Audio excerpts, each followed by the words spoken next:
Merci à tous d'être là aujourd'hui pour ce webinaire du coup sur la réduction des risques en hébergement, donc qui est organisé par les deux, voilà, nos deux fédérations, Fédération Addiction et Fédération des acteurs de la solidarité, dans le cadre d'un projet que Damien aura l'occasion de vous représenter, enfin de vous présenter plutôt. Déjà, juste pour dire quand même, d'un point de vue technique, on enregistre le webinaire à des fins internes déjà, puisque voilà, ça fait l'objet d'une étude par une étudiante qui est actuellement à Sciences Po et qui travaille beaucoup sur ces questions de coopération, etc., des freins et des leviers. Et en plus, ça fera aussi sans doute l'objet d'une rediffusion. On est en train d'y réfléchir, parce que voilà, tout le monde ne peut pas forcément y assister, et il y a des choses qui peuvent aussi potentiellement intéresser. Voilà, l'idée, c'est que vous puissiez après avoir accès aussi à d'autres témoignages qui auraient été dit dans d'autres régions pour que ce soit très diversifié.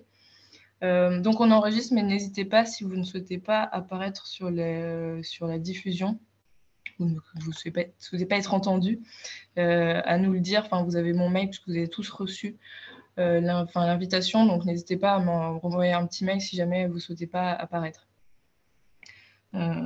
Voilà. Et donc, du coup, on ne va pas forcément faire de tour de table, vous êtes déjà 36, donc ça ferait beaucoup. Mais on va peut-être déjà se présenter, ceux qui vont intervenir aujourd'hui et ceux qui ont participé aussi à l'organisation de ce webinaire. Donc, je vais commencer déjà. Marie Dumoulin, je suis chargée de projet à la Fédération Addiction, notamment sur tout ce qui a trait aux projets qui sont faits en partenariat avec la Fédération des acteurs de la solidarité, donc, dont ce projet-là et d'autres aussi. Donc, je vais transmettre du coup la parole à Fanny Guémer.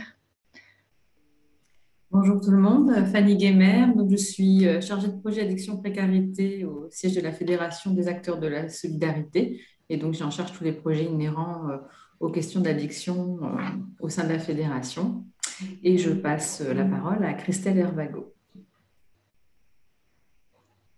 Oui, donc Christelle Hervago, coordinatrice santé à la Fédération des acteurs de la solidarité et notamment je coordonne un programme de formation-action avec la Fédération Addiction et l'association Addiction France sur l'ensemble de la région. Et donc du coup, je vais laisser la place à Damien Tabouret. Merci Christelle. Bonjour à tous. Donc, je suis Damien Tabouret, je suis directeur de la structure Opélia Aria dans le département du Rhône. On gère deux XAPA, un CARUD et un CHRS. Et c'est à ce titre-là que je suis là aujourd'hui, je suis également le délégué régional, délégué régional de la Fédération Addiction pour la région Auvergne-Rhône-Alpes depuis plusieurs années maintenant. Voilà, et donc c'est moi qui ai le plaisir d'ouvrir ce webinaire. Je voulais d'abord vraiment tous vous remercier d'avoir répondu aussi nombreux à notre invitation, parce que vous êtes, j'ai vu tout à l'heure, déjà 38 personnes connectées, ce qui est quand même déjà un beau succès. Donc, merci à tous. Donc, ce webinaire sur la réduction des risques en structure d'hébergement pour notre région. Alors, comme le disait Marie tout à l'heure, c'est un webinaire qui s'inscrit dans un projet national qui est piloté par la Fédération Addiction en partenariat avec la Fédération des acteurs de la solidarité. Et donc, ce projet vise à soutenir et à développer la mise en œuvre d'actions de réduction des risques et des dommages au sein des structures d'hébergement. Voilà, pour la petite histoire, c'est un projet qui est financé pour 18 mois, je crois, par la Fondation de France. Voilà. Alors, pourquoi un tel projet ? Vous le savez, hein, vu là où vous travaillez, ça fait plusieurs années que le secteur spécialisé en addictologie et celui de l'hébergement. Quand je dis hébergement, entendez aussi logement adapté. Je raccourcis, mais la question du logement adapté est forcément aussi d'actualité vu ce qui se passe dans ce secteur-là actuellement, bien sûr. Donc, je reprends, ça fait un certain nombre d'années que ces deux secteurs en fait coopèrent pour permettre aux personnes en situation de précarité et qui font usage de produits psychoactifs de bénéficier d'un accompagnement sans rupture de parcours. Alors, de notre région, la Fédération Addiction, la Fédération des acteurs de la solidarité et l'association Addiction France, Christelle l'a évoqué très rapidement tout de suite, ces trois associations travaillent depuis 2015, je crois, dans le cadre d'un vaste programme qui soutient aussi cette ambition, à savoir de créer du lien, créer des passerelles entre ces deux secteurs, toujours dans l'objectif de permettre aux personnes hébergés ou logés et qui sont confrontés aux addictions de ne pas avoir de rupture de parcours. Donc l'idée, c'est de créer des passerelles entre les deux secteurs, je l'ai dit, c'est soutenir des projets communs, c'est proposer des formations, etc., etc. La plupart d'entre vous connaissent ce programme et certains y participent dans le cadre d'échanges ou de projets très territoriaux. Et je pense que plusieurs d'entre vous pourraient tout à fait témoigner de l'intérêt de construire ensemble des réponses adaptées et intégrées pour soutenir l'inconditionnalité de l'accueil au défi des consommations. Alors, la crise sanitaire liée au Covid-19 et en particulier le premier confinement a exacerbé un certain nombre de ces enjeux que nous rencontrons sur ce sujet. Il y a eu beaucoup de personnes qui ont été mises à l'abri. Et donc, quelle place pour les consommations au sein de ces structures? Comment faire évoluer le projet d'établissement? Comment faire évoluer le règlement de fonctionnement? Quels partenariats développer pour apporter de nouvelles réponses? Comment accueillir les consultations avancées des XAPA dans les CHRS, par exemple? Alors, pour nous permettre d'avancer collectivement sur ces questions, le projet national a plusieurs objectifs. Le premier, c'est de transmettre des principes, les méthodes et les outils de la réduction des risques pour aider les équipes des structures d'hébergement. C'est aussi favoriser l'échange des bonnes pratiques autour de la réduction des risques concernant donc ces personnes hébergées ou logées et qui sont en situation de précarité. Ça va être, et c'est peut-être l'un des objectifs de ce webinaire, d'identifier les leviers et les freins aux collaborations entre les structures. Qu'est-ce qui fait que ça marche? Qu'est-ce qui fait que c'est difficile? Sur quoi on bute? C'est favoriser l'interconnaissance et la collaboration des structures sur le terrain en favorisant toujours des dynamiques de territoire. L'idée, c'est bien sûr de faire en sorte que les structures qui sont ensemble sur un territoire et qui ont la plupart du temps déjà des occasions de se rencontrer et travailler ensemble, puissent aller plus loin, puissent collaborer, puissent vraiment créer des dynamiques de collaboration. Un autre objectif de ce projet, c'est identifier et valoriser ces structures ressources. Certains d'entre vous ont su développer depuis un certain nombre d'années maintenant des actions, des savoir-faire, des compétences spécifiques sur ces questions-là. Et l'idée de ce projet, c'est aussi pouvoir vous identifier et vous répertorier pour que, dans le cadre d'un travail de partenariat un peu élargi, vous puissiez apporter ces éléments-là. Et puis, on le verra rapidement, mais pas tout de suite, en fin de programme. L'idée, c'est de diffuser des contenus d'appui aussi aux équipes, c'est-à-dire de pouvoir valoriser, mettre en musique techniquement tout ce qui va pouvoir être dit et abordé lors de ces webinaires pour pouvoir avoir quelques productions, comme ça, quelques livrables qui seront ensuite diffusés. Voilà. Donc, 3 phases d'action. La première, ça consiste à cartographier les acteurs et le mariage par département, en mettant en avant ce que je disais tout à l'heure, les collaborations entre les structures addicto et les structures d'hébergement. Voilà. Qui fait quoi, où? Et c'est vrai que souvent, on n'a pas toujours une très bonne vision de ces questions-là. Et donc, le projet vise dans un premier temps à pouvoir répertorier et cartographier l'ensemble de ces collaborations sur les départements. Alors, je sais que certains d'entre vous ont déjà répondu à cet appel pour faire remonter les choses. Il y a encore le temps, je regarde Marie qui va me confirmer, il y a encore le temps de faire remonter d'autres choses pour compléter la cartographie. Donc, n'hésitez pas, vous trouverez le lien sur le site de la Fédération Addiction, peut-être sur celui de la Fédération des acteurs de la solidarité aussi, pour l'interrogation. Ouais. Oui. Donc, sur les sites des 2 fédérations, vous trouverez le lien pour pouvoir faire remonter vos expériences de collaboration pour qu'on puisse poursuivre la cartographie. La seconde phase consiste en l'organisation de ces webinaires qui sont centrés sur les échanges de pratiques. Là, je laisserai Marie et Fanny plutôt vous présenter les objectifs du webinaire. Elles reprendront un peu plus largement ça. Mais vous l'aurez compris, et le fait que vous soyez aussi nombreux montre bien que ça a été compris. L'idée, c'est bien d'échanger, de croiser les expériences, d'échanger sur les pratiques, de pouvoir, comme ça, ensemble, faire un retour d'expérience et échanger là-dessus. Voilà. Et puis, le dernier élément, du coup, j'ai déjà dit un petit peu de mots tout à l'heure, c'est ce que je disais, la création d'un certain nombre d'outils. Alors, ça pourrait être des vidéos, des fiches pratiques, des notes techniques. Enfin, on va voir au fur et à mesure du projet comment les choses vont se mailler, et puis comment ça va s'articuler aussi avec le projet régional, puisque dans le cadre du projet régional qu'on porte, il y a aussi la production d'un certain nombre d'outils, donc il va falloir qu'on puisse caler tout ça ensemble, et ça va être, je pense, pas trop compliqué. Et voilà, donc ces outils seront ensuite, bien sûr, mis à disposition de chaque structure pour qu'elle puisse servir de repère et d'appui à un certain nombre de projets. Voilà, je ne vais pas être beaucoup plus long parce que l'idée, enfin, voilà, ça croise plus collectivement. Moi, je voulais quand même remercier vraiment Marie Nougoulin de la Fédération Addiction et Fanny Guémer pour tout le travail qu'elles font sur ce projet-là. C'est pas évident de pouvoir coordonner tout ça. Bien sûr, Christelle Hervago aussi. Si, tu as participé aussi à l'organisation de ce webinaire, donc je t'en remercie. Et puis, c'est aussi l'occasion de te remercier pour le travail que tu fais sur le projet régional avec nous, qui est aussi un gros boulot. Je vais bien sûr remercier les professionnels qui ont accepté de participer et de transmettre leur expérience lors de ce webinaire. Damien Deschamps, du Foyer Notre-Dame des Sans-Abri, et puis Maxence Thomas d'Opélia Aria, qui vous parleront voilà, de leur travail en commun autour de la question de la gestion d'alcool en structure d'hébergement. Je vais excuser Frédéric Méneret, qui est le responsable du XAPA Saliba et qui devait intervenir aussi lors de ce séminaire, mais malheureusement, il a eu un contretemps, il ne sera pas là, mais on essaiera de récupérer un peu plus tard son expérience.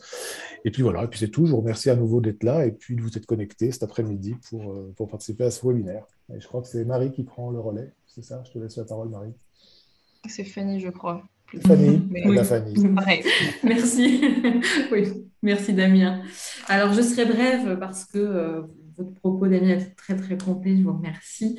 Peut-être pour vous donner des grandes lignes de la philosophie dans laquelle on a construit ces webinaires. Notre souci a été, dès le départ, d'associer les régions sur leur réalité de territoire. Et ça nous a permis, en s'adaptant à chaque région, de pouvoir identifier des grandes lignes de thématiques qui vont pouvoir nourrir l'ensemble des territoires. Et au travers des premiers webinaires et de ceux qui sont en train de se construire, on voit bien la nécessité de reconnaissance entre les secteurs. La question aussi de l'institutionnalisation des pratiques de RDR, c'est-à-dire d'avoir le souci au-delà de la formation pratique des professionnels de terrain, que ce soit une philosophie qui soit inscrite dans les projets d'établissement des structures. Et puis, tout le travail de formation et le travail autour des représentations sur les produits, les conduites addictives sont des choses qui vont être transversales à la fois à tous les webinaires et qui vont, sur certaines régions, faire l'objet de focus beaucoup plus précis et que vous pourrez retrouver à la fin de ce à la fin de ce projet. On a le souci de pouvoir vous retransmettre tout ce qui aura été fait ailleurs que dans votre région pour continuer à s'inspirer au-delà des régions. Et je passe la parole à Marie qui va étayer sur un plan plus précis. Merci. Merci Fanny. Oui, du coup, juste pour synthétiser un peu sur ces webinaires-là, l'enjeu, c'est que ce ne soit pas que nous qui parlions, en fait. C'est pour ça qu'on a essayé de faire ça avec à la fois des professionnels, enfin vous, professionnels de l'accueil, hébergement, insertion et professionnels de la dictologie. Voilà, l'idée, c'est nous, on essaie quand même d'apporter quelques éléments par rapport à ce qu'on a pu identifier d'intéressant par rapport à la région. Il y a aussi du coup l'intervention de Damien Deschamps et Maxence Thomas parce qu'on s'était dit que c'était plus évident de partir sur un exemple concret sur lequel vous pourrez éventuellement poser vos questions. Mais l'idée, c'est aussi que en fait, vous puissiez rebondir et compléter parce que vous avez, vos expériences. Et il y a beaucoup de choses qui se font voilà, sur le terrain, etc. J'ai déjà vu passer quelques questions, par exemple, sur le cannabis, la RDR en hébergement diffus. On essaiera on prendra un temps pour les aborder. Mais c'est vrai que l'idée, c'est que nous, on n'arrive pas avec des réponses toutes faites, en fait. Parce qu'on n'a pas votre expérience du terrain, etc. Donc, on apporte des petites touches de ce qu'on a pu capitaliser sur nos projets précédents, etc. Parce que ça fait longtemps qu'on travaille dessus. Mais après, il y a beaucoup de choses sur lesquelles on n'aura pas de réponse forcément toute faite à apporter. L'idée, c'est que, en gros, la conclusion, c'est n'hésitez pas à prendre la parole et à faire part voilà, vos expériences. L'idée, c'est de partager parce qu'on s'est rendu compte dans les webinaires précédents que c'était intéressant quand les uns et les autres voilà, faisaient part de leurs expériences. Ça vous pouvez faire avancer un peu tout le monde. Donc l'idée, c'est qu'on s'est dit que, voilà, comme disait Fanny, il y avait peut-être une ou deux questions sur comment est-ce qu'on institutionnalise un partenariat, etc. On ne revient pas tellement avec vous sur la question peut-être des enjeux et du repérage entre professionnels, parce que c'est vrai qu'Auvergne-Rhône-Alpes, vous avez quand même une région où faut bien avancer quelque part. Vous avez été très nombreux à répondre au questionnaire d'ailleurs, merci beaucoup. Donc on ne voulait pas forcément revenir là-dessus comme on a pu faire avec les autres régions, mais peut-être on se dit que ce serait intéressant de donner quelques éléments de cadrage sur la manière dont on peut éventuellement bien construire une action, etc. Et aussi sur l'articulation entre professionnels. Sachant que tous ces éléments, alors Frédéric Mineret qui est absent aujourd'hui nous avait envoyé quand même un petit mail sur les consultations avancées parce que pour prendre une illustration avec un type d'action très concret. Et puis voilà, ces éléments qu'on vous présente sont aussi inspirés des travaux qu'on a pu faire, notamment le guide Travailler ensemble, qui est vraiment un support intéressant. Sachant que tous les outils qu'on mentionnera potentiellement pendant ce webinaire, vous recevrez une fiche récapitulative à la fin, à l'issue du webinaire, parce que voilà, il y a quand même des outils qui ont le mérite d'exister, et donc il serait dommage, voilà, qu'il serait dommage de ne pas connaître. Donc dont ce support-là qui voilà, a été fait, ça a été un des premiers outils qu'on a pu faire entre fédérations, mais je vous invite vraiment à aller le voir, parce qu'il est vraiment, voilà, il jette vraiment les bases de la coopération pour bien comprendre qui fait quoi entre secteurs et comment construire une action, etc. Donc juste pour aborder peut-être déjà la question de comment définir ces missions respectives, on voulait aussi aborder l'exemple des coopérations, enfin des consultations avancées, pardon, parce qu'au final c'est une action qui est assez peu mise en œuvre. On s'est rendu compte justement, notamment par exemple avec ce questionnaire-là, que c'était une des actions qui était le moins investie pour l'instant, parce que c'était sans doute plus récent. Et donc on s'est dit que c'était intéressant de voir un peu comment est-ce qu'on peut travailler autour de ça. D'autant plus que maintenant, il y a des financements qui sont consacrés par les ARS depuis assez récemment. Donc, c'est vraiment une opportunité, quelque part, de pouvoir investir cette modalité d'action. Du coup, pour donner peut-être quelques éléments sur ce que ne sont pas des consultations avancées et comment est-ce qu'on peut construire ce genre d'action. Alors, je vais juste vous partager mon écran parce que j'avais noté quelques petites choses. Je ne sais pas si vous voyez bien. Je peux agrandir peut-être, mais... Du coup, sur quand on définit peut-être une action commune, au final, il y a beaucoup de choses beaucoup de questions qu'on peut se poser avant, quelque part, d'appliquer tout de suite l'action, de se dire on a une bonne idée et on l'applique directement. Il y avait l'idée donc si on reprend ces exemples de consultations avancées, évidemment d'objectifs, etc. Donc, dans le cadre des consultations avancées, ce qui est intéressant, c'est le fait que ça ne s'envisage pas forcément au sens strictement médical, mais que ça implique potentiellement un aspect prévention, réduction des risques, etc.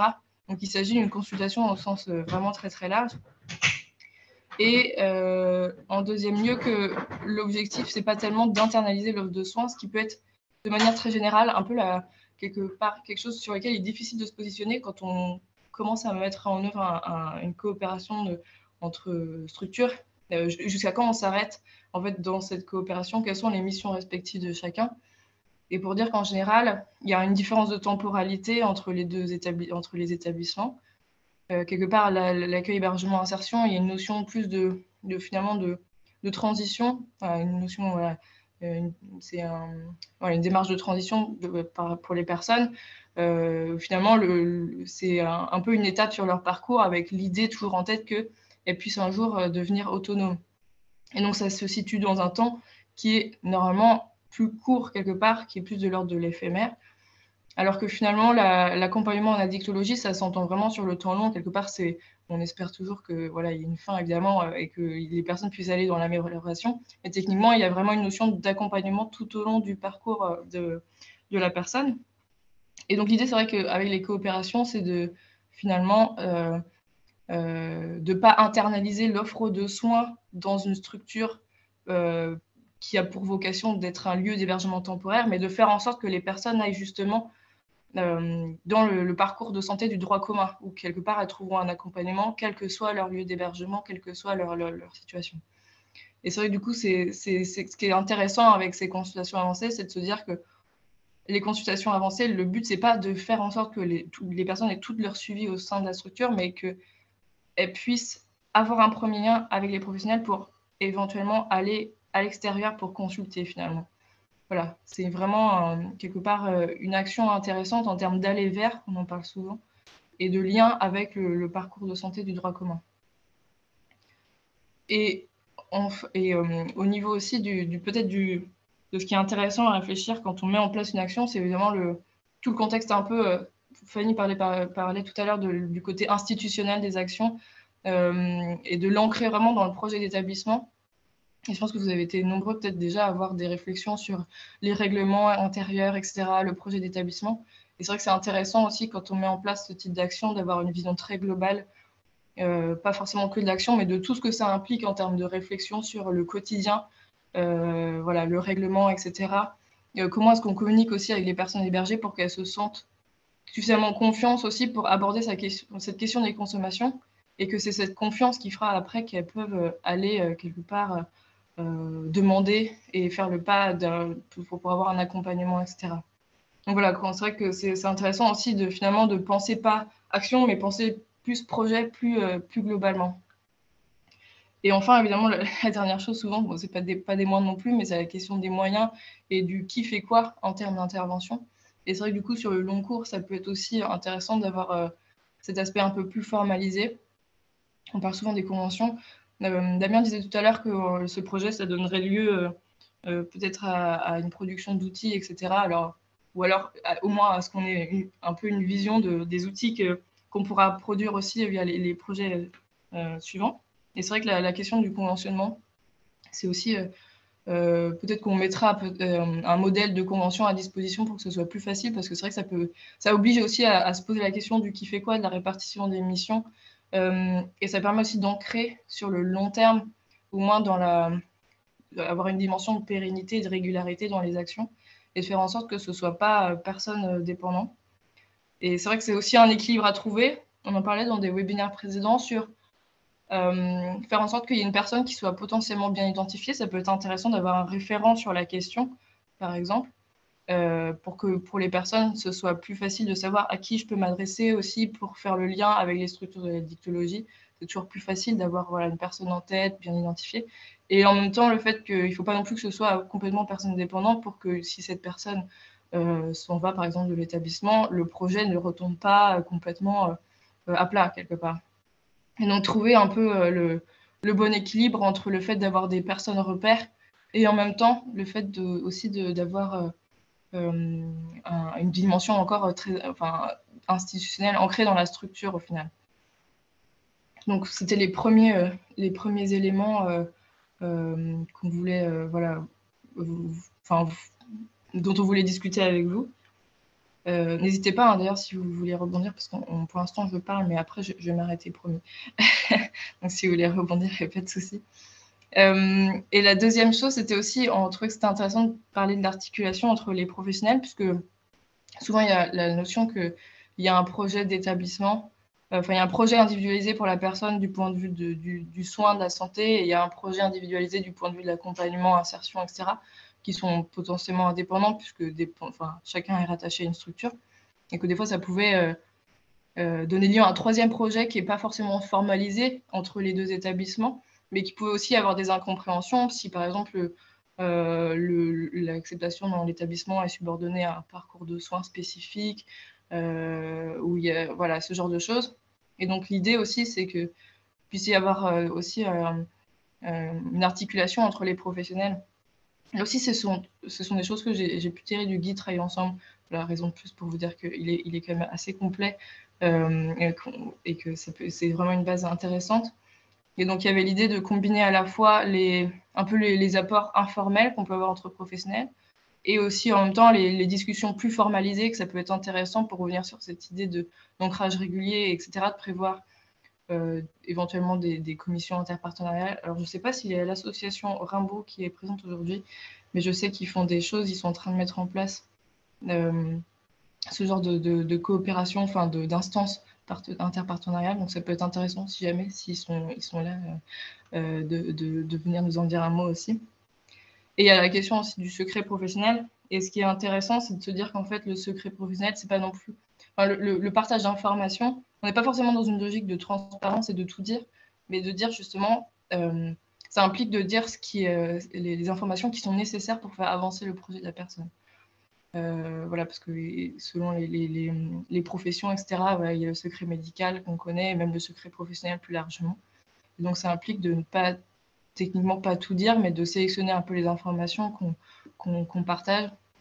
Et éventuellement aussi, dans la mesure du possible, alors de demander l'accord de la personne, sauf si éventuellement il y a des problèmes en termes de si elle se met en danger elle-même ou les autres. Dans ces cas-là, il y a des dérogations. Mais c'est vrai que c'est aussi un enjeu aussi de cette question de quelle information on partage entre professionnels.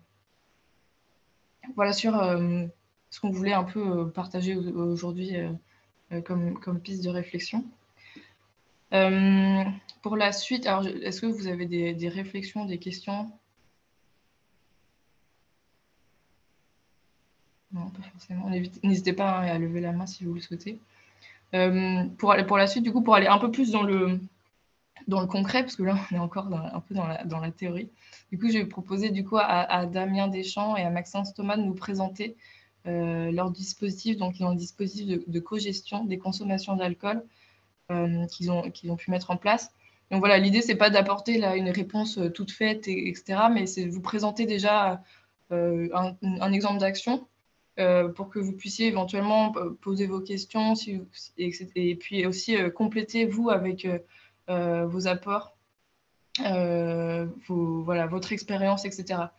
Donc, c'est un exemple qu'on trouvait intéressant et qu'on vous propose aujourd'hui, mais n'hésitez pas du coup après à rebondir dessus. Donc, je vais passer la parole du coup à Damien Deschamps et Maxence Thomas. Merci beaucoup déjà d'avoir accepté d'être là avec nous aujourd'hui.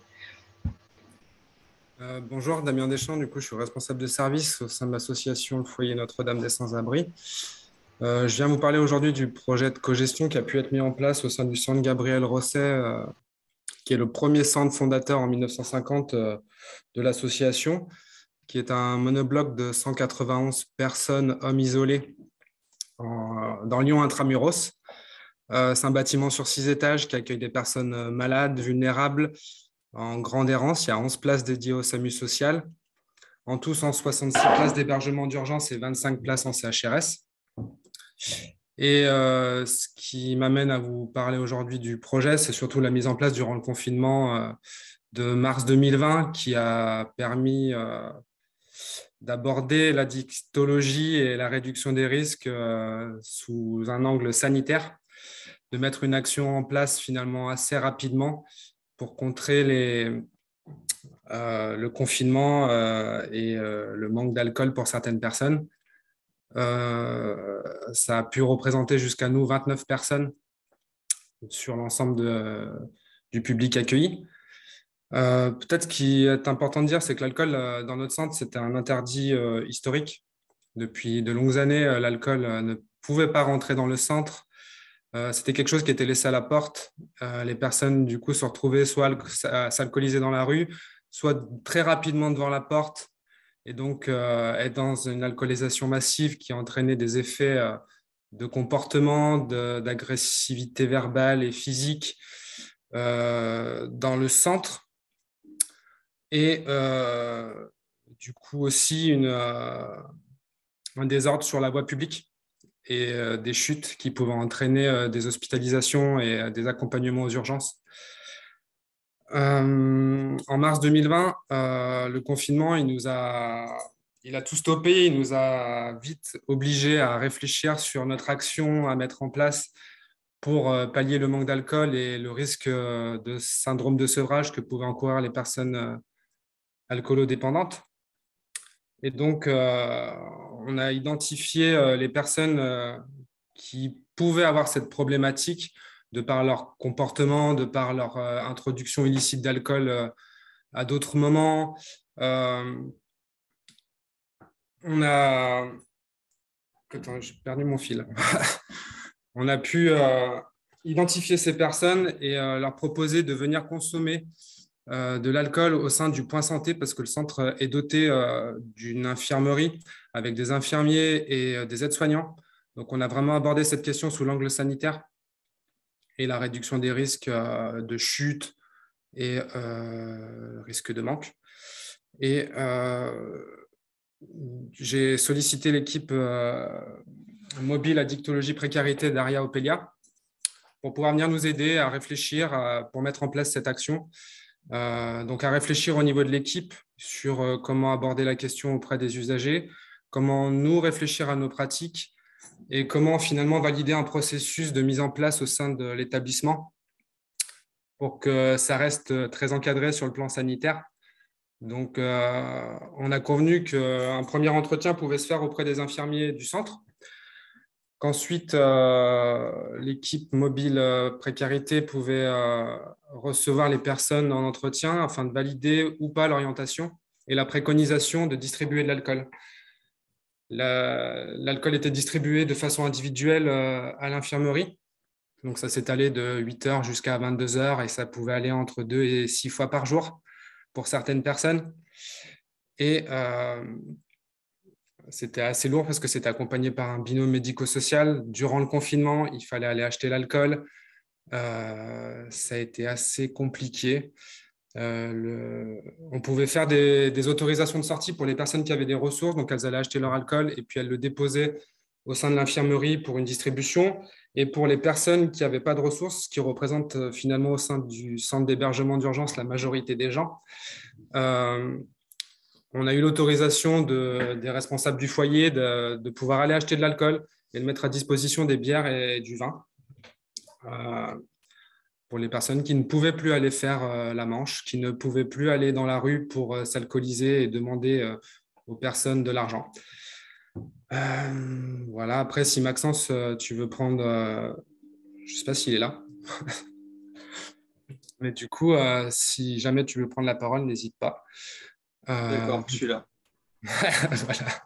Donc, on s'est rencontrés avec l'équipe mobile toutes les semaines. Je crois qu'il y a eu 6 rencontres durant le confinement. Il y a eu un bilan au terme de ce confinement.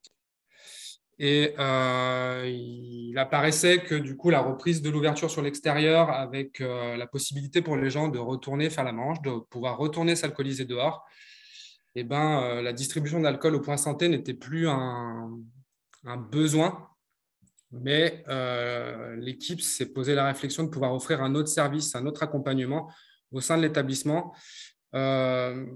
en proposant des temps collectifs. Donc, du coup, on a aménagé 3 temps collectifs par jour, matin, après-midi et soir, en lien aussi avec les temps de repas. Du coup, c'est quelque chose qui vient après les temps de repas pour permettre d'avoir quelque chose dans le ventre. Et donc, d'offrir ces temps plutôt collectifs, de favoriser le lien social, de diminuer les risques individuels liés aux consommations, d'améliorer le lien médico-social aussi entre les résidents et les professionnels et de déstigmatiser surtout les consommations d'alcool au sein de l'établissement en ouvrant ces temps aux personnes ne consommant pas forcément d'alcool mais avec une distribution de soft et de collations pour permettre une mixité de rencontres et de pouvoir un peu déstigmatiser cette image. Au passage, je tiens à rappeler quand même que le San Gabriel Rosès, ce n'est pas le premier centre du foyer qui a mis ça en place. Et je sais qu'aujourd'hui, il y a l'équipe du CHRS, la Chardonnière, qui avait mis un dispositif dont ils pourront parler, mais qui avait mis en place un dispositif bien avant nous, il y a déjà 5 ans. Donc, la différence... C'est de source sûre qui se cache, la Chardonnière. Ouais. La différence pour le San Gabriel Rosès, c'est que c'est vraiment un très gros monobloc intramuros ouvert sur la rue. Et donc, du coup, un public très errant avec, avant le confinement, de l'accueil à la nuitée, l'inconditionnalité de l'accueil à très bas seuil. Et donc, voilà, des difficultés pour accompagner certaines personnes, des difficultés dans le lien, dans l'accompagnement. Et aujourd'hui, je pense que le projet cogestion, il a permis de rattacher certaines personnes au sein de l'institution, de leur permettre de réintégrer un espace qu'ils n'investissaient pas, puisque finalement, ils restaient soit dehors, soit devant. Et aujourd'hui, ils ont pu dire que c'était un espace plutôt sécurisé qui leur permettait d'éviter l'isolement. Maxence, je te laisse la parole. Oui, donc Maxence Thomas, psychologue, équipe mobile addiction précarité. association Ariopélia, et par ailleurs docteur en psychologie, chercheur associé à l'Université Lyon 2. Donc, après, je ne sais pas comment je vais pouvoir compléter, puisque c'est assez complet déjà ce que tu as dit. Il y avait l'idée que je présente un peu aussi le travail qu'on fait et qu'on faisait déjà avant de mettre tout ce qui a été mis en place au CGR, c'est-à-dire que du coup, nous, on est une équipe mobile, mais qui ne travaillons pas avec des consultations délocalisées. Nous, les consultations, elles se font sur place et durablement, et que quand les personnes sont prêtes à aller vers le droit commun, elles y vont, mais c'est long, ça prend 5 ans ou autre, hein. C'est pas une règle, mais ça prend du temps. Donc, il y a un gros travail de fond qui se fait, et la raison pour laquelle ça se fait, c'est qu'on a des problématiques complexes, des comorbidités psychiatriques évidemment, et puis il y a quand même toute la question de l'errance qui est transversale à nos pratiques, et c'est très compliqué déjà de pouvoir permettre à des personnes de s'ancrer dans un lieu d'hébergement. Et on sait que développer des dispositifs de soins, d'accompagnement autour des addictions dans les hébergements, ça favorise le maintien de l'hébergement.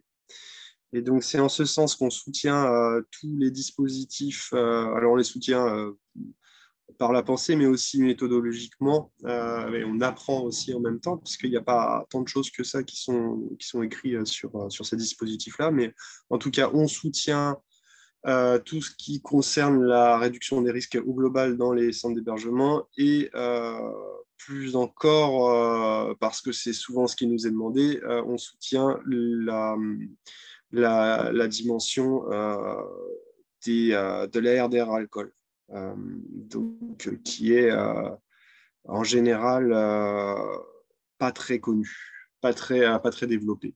Alors, on peut dire quand même au Canada, il y a les MAP, les Managed Alcohol Program, pardonnez mon accent, qui sont des sortes de dispositifs de délivrance d'alcool. C'est soit en accueil de jour, soit en hébergement.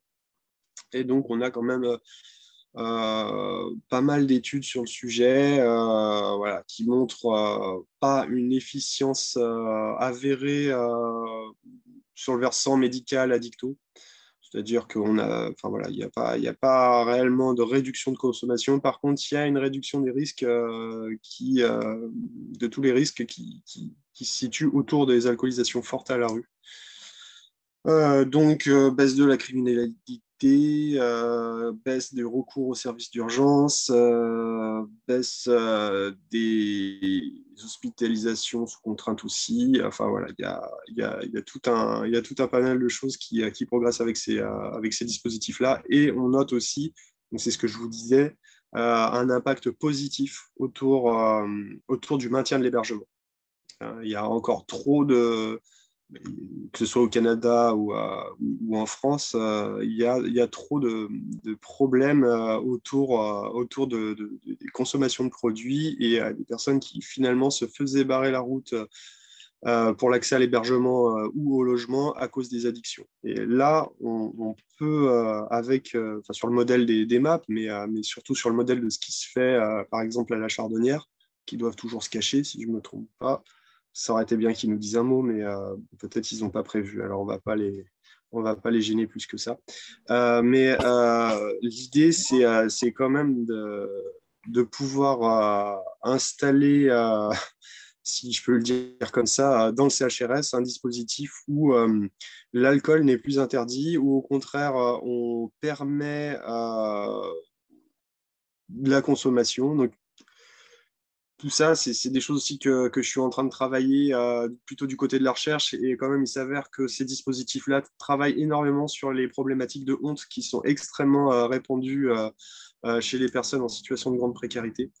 Et qu'on a réellement, au-delà simplement du dispositif addicto, on a réellement un dispositif qui aide à travailler autour des problématiques de honte, et qui a vraiment un rôle aussi resocialisant. Donc, ce qui est intéressant avec l'expérience du CGR dont nous a parlé Damien, c'est le caractère un peu urgent du truc, puisqu'on était dans le premier confinement. Le vrai, celui où on ne pouvait pas sortir dehors. Et finalement, ça s'est fait ultra rapidement. On a, nous, du côté de l'équipe mobile, eu un peu peur que ça explose, hein. On peut le dire maintenant, on ne te l'a pas dit sur le moment, Damien, mais voilà, on a eu peur. Voilà. Mais du coup, vous l'avez gardé, ça c'est encore plus intéressant. C'est-à-dire qu'on s'est demandé, nous, hein, parce qu'on n'a pas d'a priori, on accompagne les CHRS là où ils en sont. Donc, il y a des CHRS, ils ne veulent pas qu'il y ait de dispositifs comme ça, et peu importe, nous, on continue de travailler avec eux, donc on n'est pas. Voilà. Et nous, on se demandait si vous alliez le garder ou pas. Et en fait, vous l'avez gardé parce que, du point de vue de vos accompagnements, du point de vue de ce que ça avait aussi généré positivement dans les représentations sociales des salariés, mais aussi des hébergés, ça avait généré quelque chose, je pense, de suffisamment positif pour que vous puissiez vous dire, bah ouais, en fait, on continue avec ça.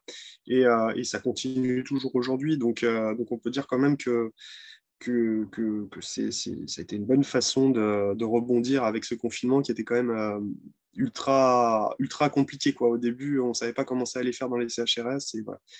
Et bon, il m'est arrivé aussi de voir, et ça fait écho aussi un peu avec l'expérience de la Chardonnière, où on s'est aperçu que progressivement, cet espace de cogestion d'alcool permettait aussi d'être comme une sorte de poumon institutionnel au moment où il n'y avait plus d'ouverture sur l'extérieur, hein, pendant le confinement. Donc, là aussi, on passe un petit peu au-delà simplement du processus dictologique, quoi, mais aussi ça prend une dimension au niveau plus institutionnel, au niveau de la contenance institutionnelle aussi, je trouve, des choses qu'on n'a pas suffisamment travaillées, mais il y a un vrai, il y a vraiment quelque chose autour de ça. Et voilà ce que je peux dire sur ce sujet. Je ne vais peut-être pas être trop long, donc je vais m'arrêter là. Merci. Du coup, je note un truc intéressant dans ce que vous aviez dit, c'était le côté que ça réduisait pas forcément, ça n'aidait pas forcément les personnes à réduire leur consommation, mais que ça avait potentiellement d'autres effets de manière plus large. Et je trouve qu'on est à fond quelque part dans la dimension vraiment réduction des risques, où finalement on ne parle pas forcément que des risques sanitaires, mais aussi de tous les risques en matière de précarité, etc. Et c'est vrai que c'est aussi l'enjeu quelque part. Enfin, quand on parle de réduction des risques en hébergement, c'est aussi de réduire aussi les risques pour la personne elle-même, de ne pas se mettre en danger par rapport à sa consommation, les risques pour le collectif, de ne pas mettre le collectif dans des situations trop compliquées aussi, mais aussi du coup du fait voilà, autour de la précarité, etc. Du coup, j'avais aussi une ou deux questions, mais je vois qu'il y avait aussi le CHRS de la Chardonnière qui s'était manifesté. Donc, je ne sais pas si vous vouliez dire un mot aussi, comme vous avez été interpellé à plusieurs reprises. Si, bonjour, vous nous entendez, c'est bon? On a tout bien démarré. Donc, on se présente, on est le CHRS La Chardonnière, l'association Foyer Notre-Dame des Sans-Abri, située à Francheville, vers Lyon. Donc, moi, je suis responsable adjoint. Derrière moi, il y a Madame Motte Gladys qui est responsable de service, Mathilde Granchet, intervenante sociale, et Laura Boily, donc assistante sociale. Bon, moi, je suis là depuis 6 mois, donc je n'ai pas exactement toutes les dates en tête, etc. Mais la pratique de la réduction des risques alcool sur la Chardonnière, ça a lieu depuis pas mal d'années, presque 10 ans. Donc, c'est un projet qui a pu s'affiner dans le temps et qui a pu aussi s'enrichir grâce à l'intervention et le partenariat effectué avec ARIA et Maxence. Du coup, peut-être qu'on peut parler un peu tu peux parler un peu de l'histoire. Oui. Du coup, donc la cogestion à la Chardonnière a démarré suite, en effet, en 2010 à de multiples accidents qui ont pu se produire autour de la structure. Donc, l'équipe a d'abord, un peu à l'image du CGR, pensé à la question par le biais de la santé. Donc, la cogestion se faisait uniquement à l'infirmerie, donc comme au CGR. Et finalement, ça s'est aussi décalé sur un lieu collectif, un lieu qui se veut chaleureux et où on peut aussi consommer donc des softs, on peut faire des collations. C'est un peu comme disait Maxence, vraiment maintenant le poumon et l'activité principale autour duquel finalement s'articule la journée à la Chardonnière. Donc actuellement, on a 4 ouvertures par jour, donc une le matin à 8h, une avant le repas, une à 15h15 et une à 18h avant le repas du soir. On a mis en place des contrats de cogestion pour les personnes qui participent à ces moments-là. Les contrats se font soit avec l'infirmière de la structure et l'éducateur référent RDR sur notre structure et la référente sociale. Voilà. Du coup, le travail autour de cette cogestion s'est fait aussi en 2015 en lien avec donc, ARIA, l'équipe mobile, et l'équipe de l'IAD, donc un psychologue, M. Chouatel, de l'IAD. Ils avaient écrit voilà, ce dispositif-là en 2015 et il fait qu'évoluer, en fait, il évolue de plus en plus. On a mis en place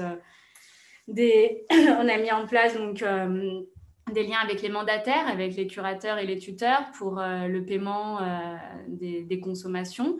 On a vu aussi évoluer vraiment cette pratique-là pendant le confinement parce qu'on avait quelques personnes, on va dire une quinzaine de personnes qui venaient régulièrement à la cogestion et pendant le confinement, quasiment toutes les personnes qui consomment de l'alcool ont participé à ces temps-là. Donc, ça nous a vraiment permis de réaborder le sens, de réaborder aussi la fonction de ce lieu qu'on nomme à la Chardonnière la trinquette. Ce qu'il faut, pour être un peu plus concret et s'imaginer, c'est que c'est les éducateurs spécialisés qui sont présents sur la structure, sur le quotidien, qui animent et qui ouvrent et ferment la trinquette, donc sur des horaires dédiés. Et ils travaillent avec ce qui a été travaillé en amont sur les consommations. Donc, il y a un bilan qui est fait avec, comme disait Laura, avec l'équipe médicale et l'équipe éducative, sur une espèce de contrat sur quelle consommation la personne, dans l'ordre de l'entretien, a besoin pour ne pas être mal, je dirais, pour être bien, donc pour éviter les syndromes de manque et atteindre son équilibre. Donc, il y a un frigo à disposition et il y a toutes les personnes qui ont ces contrats de cogestion ont une fiche dans un classeur avec les consommations à distribuer. Donc, par exemple, ça peut être une bière forte aux 4 ouvertures, donc ça fait 4 bières fortes dans la journée. Ou ça peut être un ballon de rouge à 11h15 et à 18h15. Et ainsi de suite, suivant les consommations des uns et des autres. Et ils sont aussi mélangés avec les autres personnes qui viennent consommer café, etc. Donc l'idée aussi, c'est qu'il y a une chute de la honte et du tabou, et aussi une forme, quelque part, de normalisation en fait, c'est un peu leur maison de CHRS, et quelque part, ils peuvent consommer dans un lieu sécurisant. Après, on pourra en parler comme ça longtemps, donc je ne sais pas si on peut faire remonter des questions, je ne sais pas sous quelle forme. Ce qui est important aussi de dire, c'est que tout ça, c'est vraiment on pense vraiment comme un dispositif, voilà, et pas simplement un bar, c'est vraiment un dispositif et social et médico-social qui est travaillé donc, avec l'équipe d'ARIA. Souvent, on peut aborder vraiment le sens avec l'équipe mobile. On fait évoluer ça avec les partenaires.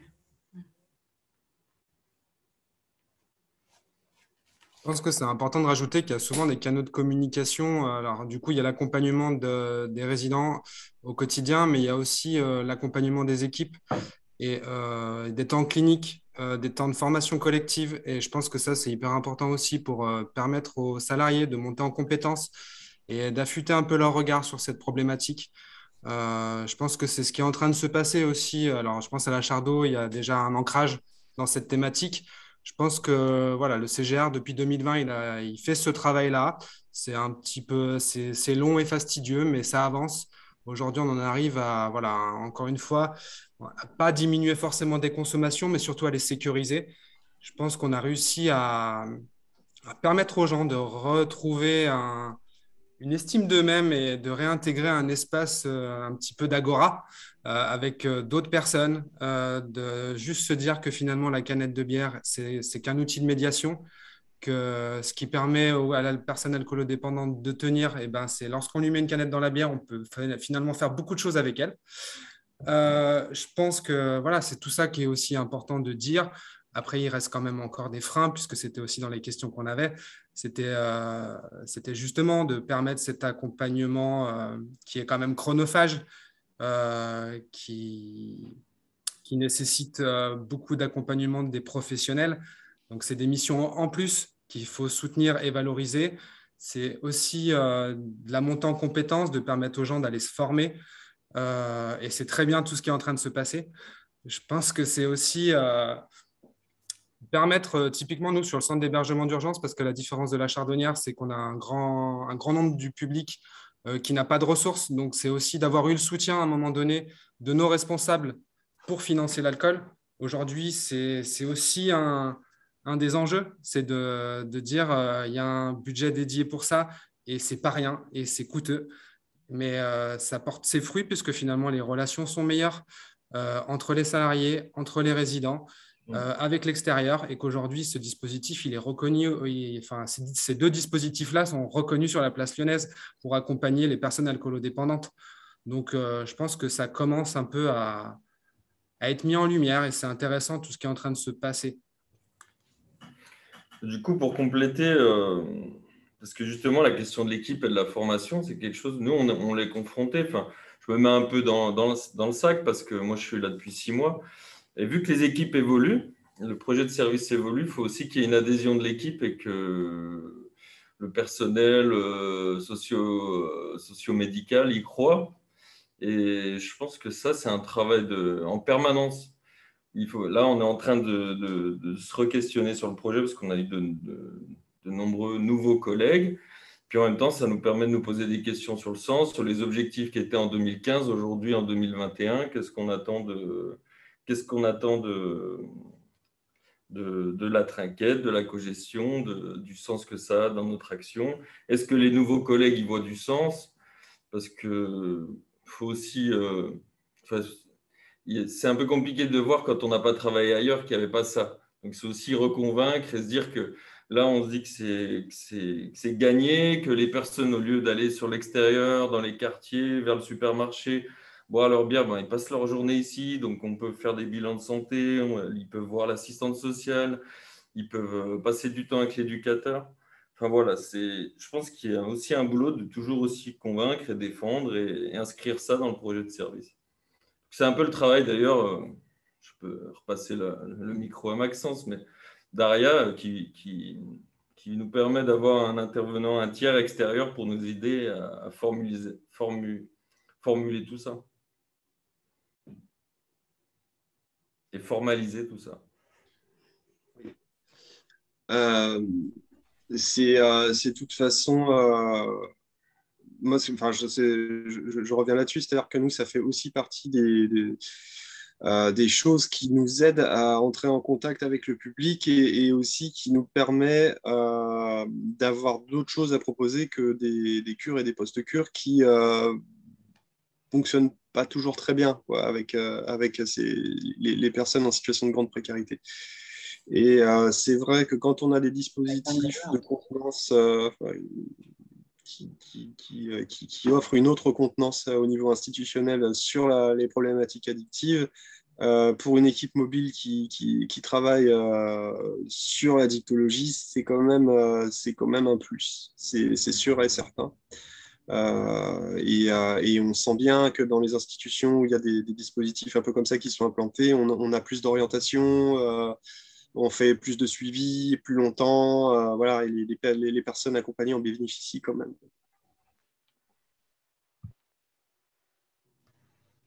Merci à tous pour vos retours. Les choses, je trouve très intéressant la question de un peu de porte d'entrée quelque part de cette question de co-gestion d'alcool, que ça fait aussi une porte d'entrée par rapport aux personnes en termes de contact. C'est vrai que c'est aussi il y a aussi des leviers, je pense, à utiliser pour quelque part parler des consommations, etc., dans d'autres régions, par exemple, il y avait aussi la vape qui était utilisée pour commencer à parler des consommations. Mais c'est vrai qu'il y a des choses qui facilitent les échanges quelque part et qui mettent en confiance sur le fait que oui, c'est possible d'en parler. Et je trouve que c'était aussi intéressant ce que vous disiez au niveau du contrat individuel, quelque part, que chaque personne, il y a un bilan fait avec une infirmière, etc. Et quelque part, une consommation qui lui est adaptée. Et en même temps que ce soit aussi dans une dimension, un projet collectif. Et d'avoir cette imbrication projet individualisé dans un projet plus collectif, je trouve que c'est particulièrement aussi intéressant de voir ça vraiment, enfin, très concrètement. Et il y avait des questions aussi sur le côté comment accompagner au mieux une personne alcoolodépendante dans une structure où la possession d'alcool est interdite. Alors, je ne sais pas si vous aviez des éléments là-dessus. Peut-être que sur le règlement, parce qu'il y a aussi d'un point de vue juridique, ce qu'on peut ou pas interdire d'un point de vue réglementaire dans un établissement. Non, on peut très difficilement le faire. On peut très difficilement le faire. Alors, c'est ce que j'ai mis, hein, j'ai mis une réponse. Il y a Mickaël Ballandier, qui est juriste, qui avait travaillé sur cette question. Et enfin, nous, on l'avait fait venir dans un colloque qui s'appelait l'interdiction de l'alcool au regard des règlements de fonctionnement, ou quelque chose approchant, et qui nous avait dit finalement que juridiquement, comme il y avait, on pouvait considérer au moins les chambres des CHRS comme des espaces privatifs, il était très difficile à ce titre-là d'interdire l'alcool. Évidemment, c'est des jurisprudences, c'est des choses comme ça, donc c'est compliqué, hein, mais vraisemblablement, l'interdiction de l'alcool ne repose sur rien du côté juridique. Mais oui, j'allais justement introduire ce juriste-là parce qu'il travaille beaucoup sur ces questions-là.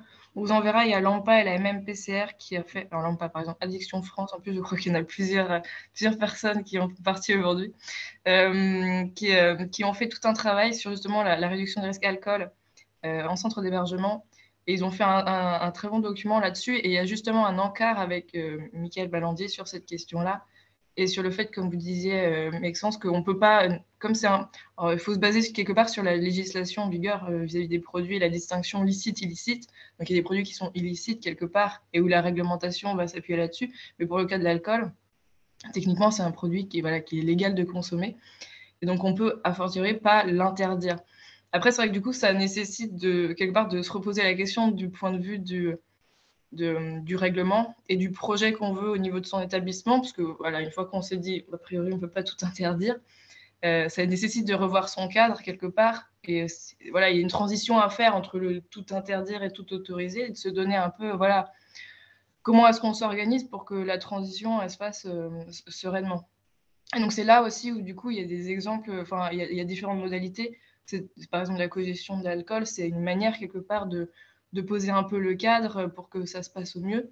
Mais il peut y avoir voilà, plusieurs choses qui sont faites. Il y a des établissements où la transition se fait au fur et à mesure, progressivement. Par exemple, dans les chambres, ils vont enlever l'interdiction. Après, ils vont travailler dessus pendant les temps festifs, etc. Enfin, voilà, ça nécessite de se poser entre professionnels et avec les personnes pour se dire, bon, si on ne peut pas interdire, comment est-ce qu'on fait pour que ça se passe au mieux?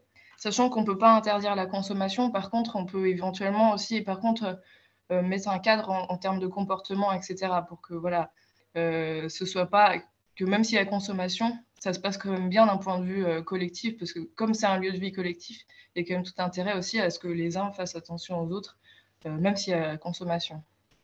Je pense que ça demande aussi à chaque institution de définir quel espace on est capable de laisser pour que s'exprime justement cette problématique. Parce que finalement, nous, la difficulté qu'on avait au départ, c'était de le laisser à la porte. Maintenant que c'est rentré et qu'on a pu définir un espace, ça donne une zone tampon et une zone d'échange où chacun a le droit de parole. Et je pense que ça, c'est important, que de définir des espaces. Oui, tout à fait. Il y a la question aussi, quelque part, en filigrane de la participation, à la définition du projet et des professionnels par rapport à leurs besoins, etc. On parlait tout à l'heure formation, un peu représentation. Ça implique aussi de partir des éventuelles craintes, en fait, de ne pas les mettre sous le tapis, mais de te dire, bon, de quoi vous auriez besoin en fin de compte, et de faire le lien là à ce moment-là vers des personnes qui sont plus spécialisées pour être épaulées au bon moment, etc. Et aussi de partir du coup du regard des personnes accompagnées, consommatrices ou non, pour redéfinir un peu quels seraient les besoins. Et du coup, les dispositifs, les actions qui vont découler ne sont pas forcément les mêmes quelque part. Il y avait une question aussi sur comment envisager la réduction des risques en hébergement diffus. Alors, je ne sais pas s'il y a des... Est-ce qu'il y a déjà des CRS diffus qui sont ici et qui peut-être ont travaillé cette question-là? Ça peut être l'occasion.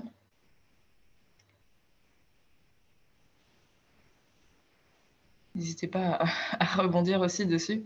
Il y a différents... là aussi, je pense qu'il y a différentes modalités qui peuvent être travaillées. On pourra vous... De toute façon, il y aura des rediffusions des webinaires. Mais il y avait par exemple des cas d'appartements co-gérés aussi, où là aussi, il y a des projets communs entre professionnels, par exemple, de la dictologie et de l'hébergement, pour avoir, voilà, autour de la personne, se mettre d'accord aussi sur, quand on est dans cet hébergement diffus, quelles sont, par exemple, les règles à respecter sur le lieu, etc., en termes de, voilà, de prendre soin de son habitat, etc. Et puis après, sur le fait de... Je crois que ce qui était dit aussi, c'est le fait de, par exemple, de se déplacer ensemble sur le lieu d'hébergement, aller rendre la visite à la personne ensemble. Enfin, voilà, qu'il y ait une présence sur le lieu. Voilà. Pas parce que l'hébergement est en diffus qu'on ne peut pas forcément se rendre sur place. Après, c'est vrai que ça peut être intéressant s'il y a des personnes qui ont directement développé ce genre d'action, qu'il puisse y avoir des éléments de réponse aussi. Je ne sais pas s'il y avait d'autres questions, n'hésitez pas. Ou d'autres. Est-ce qu'il y a des personnes aussi qui ont, pendant la crise sanitaire, que je ne sais pas si vous avez aussi peut-être des retours sur les difficultés que vous avez pu rencontrer plus particulièrement pendant cette période, et sur les choses qui ont pu être faites à ce moment-là?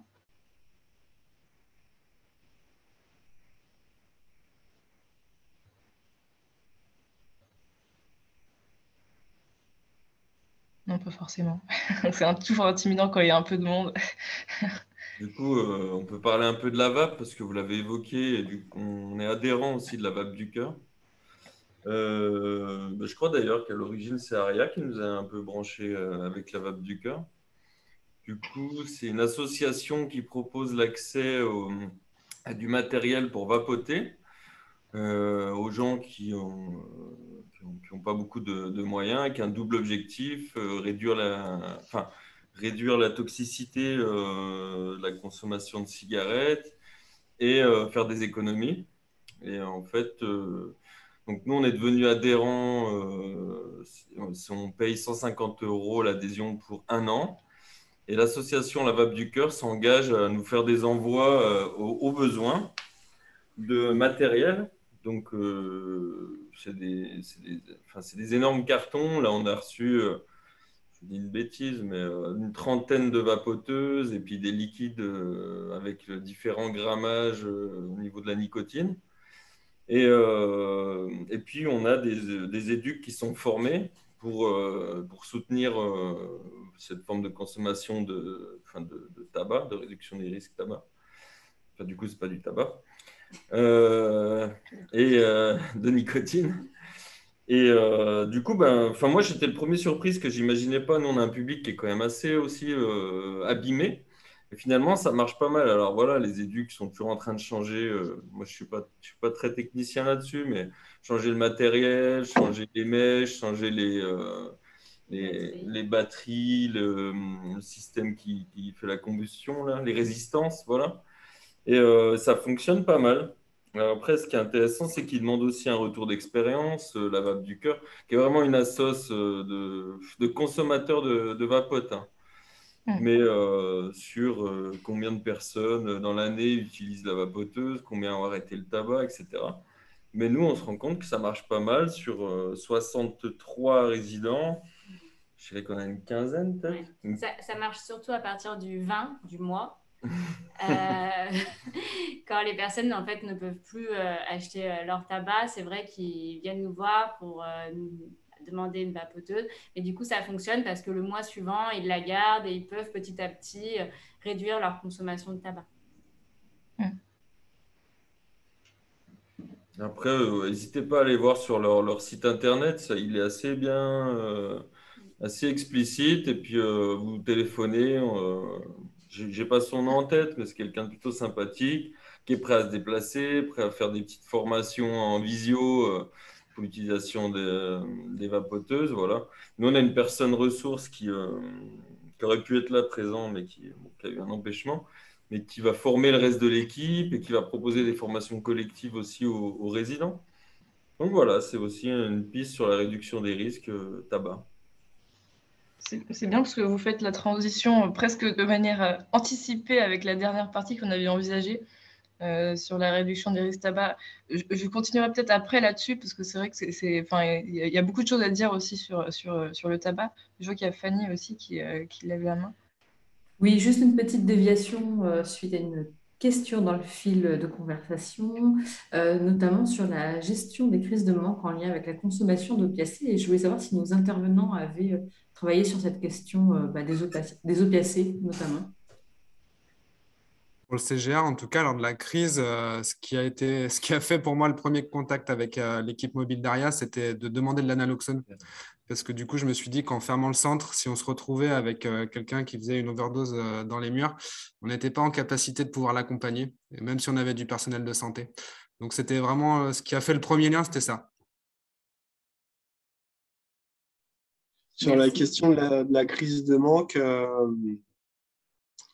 alors il faut savoir, mais vous le savez déjà tous, on a peu de latitude sur les produits illicites, que ce soit en CHRS ou ailleurs. Donc c'est pour ça qu'on parle beaucoup de RDR alcool, mais voilà, sur tout ce qui est produits illicites, c'est compliqué.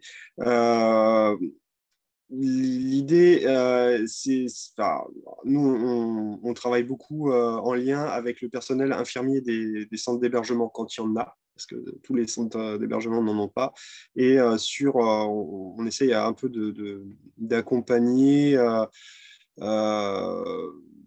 des infirmiers ou des infirmières qui ne seraient pas vraiment spécialisés en addicto sur tout ce qui est traitement TSO. Après, sur le manque d'opiacés, ce qui est pas exactement la même chose que le manque d'alcool, c'est que le manque d'alcool est létal, le manque d'opiacés ne l'est pas. Donc, on est moins dans une urgence absolue au niveau médical, même si c'est extrêmement douloureux et que du coup, il faut quand même évidemment le prendre en compte.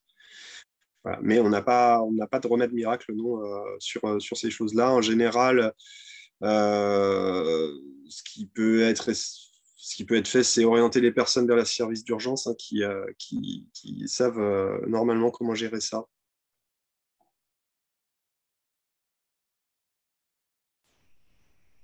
Damien, vous vouliez compléter aussi? Oui, c'était juste compléter, effectivement, Maxence a raison, la difficulté avec la question des opiacés, c'est, en tout cas pour calmer le manque des opiacés, c'est la question de la prescription médicale. Et à part, de toute façon, être en lien avec un médecin qui, lui, aura la possibilité de prescrire un traitement de substitution ou autre chose qui calme, il n'y a quand même pas beaucoup de possibilités. Donc, c'est vrai que la création de liens avec un médecin généraliste de quartier un peu sensibilisé à la question, avec un service d'urgence comme disait Maxence, avec un XAPA peut-être, enfin voilà, il faut, je pense, travailler sur ces questions-là, c'est-à-dire l'articulation effectivement avec un médecin à un moment donné qui accepte de prescrire, parce qu'à part ça, ou renvoyer la personne à la rue, parce qu'on sait qu'il y a beaucoup de produits aussi qui traînent dans la rue et que c'est une manière de se procurer. Mais si on veut donner du sens un petit peu à tout ça, et puis commencer un accompagnement, c'est vrai que l'articulation avec un soignant est quand même, à mon avis, inévitable sur cette question. Il y avait la question aussi du cannabis tout à l'heure. Alors, je ne sais plus comment a été formulée la question exactement. Si la personne veut la reposer, il ne faut pas hésiter. Je ne sais pas s'il y en a aussi qui ont des éléments de réponse sur la manière dont vous abordez la question, etc.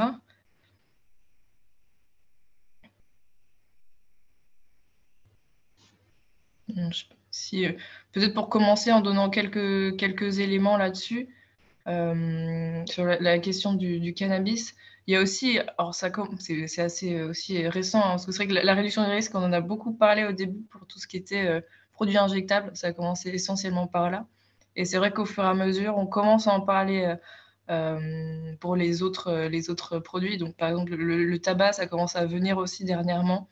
Et sur la question du cannabis, c'est encore pas très répandu, je pense, mais il y a quand même aussi des choses qui sont possibles. Mais là aussi, je pense que c'est aussi à envisager très dans un lien de coopération, parce que ça peut être aussi assez spécifique comme réduction des risques. Mais il y a différents modes de consommation, en fait, qui sont possibles et qui permettent de réduire éventuellement les risques. Je vous invite pour ça à aller voir aussi, alors il y a une association qui s'appelle, alors c'est Normal sans le A, donc je ne sais absolument pas comment on est censé prononcer, mais qui fait un gros travail sur cette question-là. Et ils ont fait une infographie, je pourrais vous la retrouver si vous voulez, sur justement les différents modes d'administration et sur la manière dont ça permet de réduire les risques.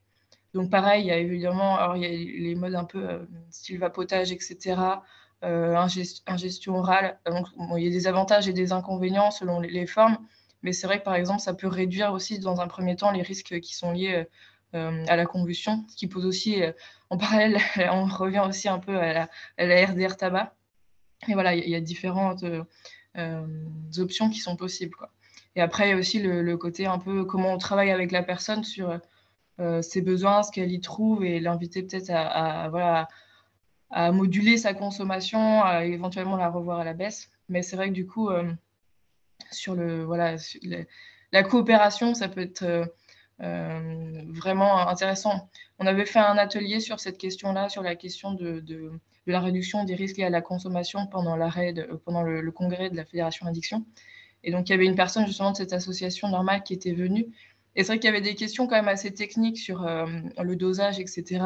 Quand on veut changer de mode d'administration, comment est-ce qu'on fait les équivalences? C'est vrai que pour ça, je vous invite vraiment à travailler avec Xapa, Carud, puisque c'est vrai que si on veut faire les choses bien, etc., et voilà, accompagner les personnes du mieux possible, c'est vrai que du coup, des fois, c'est voilà, la transmission d'informations, de compétences.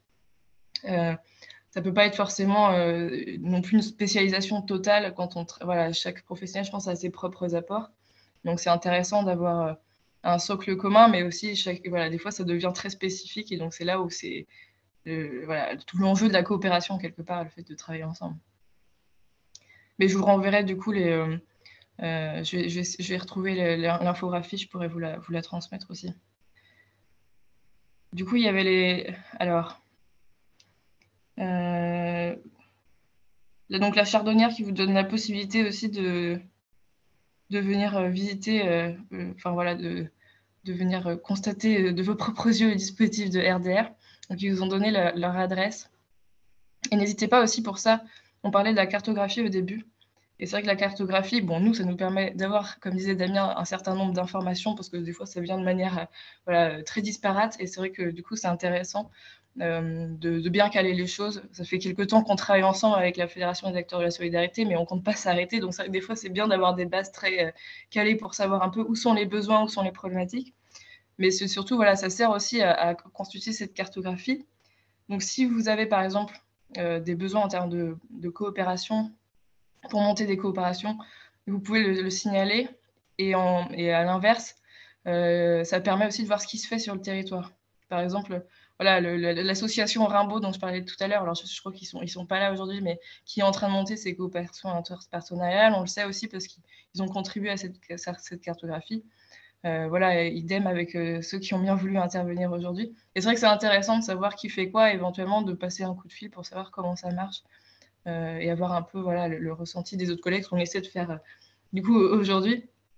Mais voilà, l'idée c'est que ça puisse être vivre en dehors de ces webinaires quelque part. Je ne sais pas s'il y avait d'autres questions, d'autres témoignages. N'hésitez pas en tout cas. Et si vous êtes timide, c'est vrai que le chat, c'est possible aussi.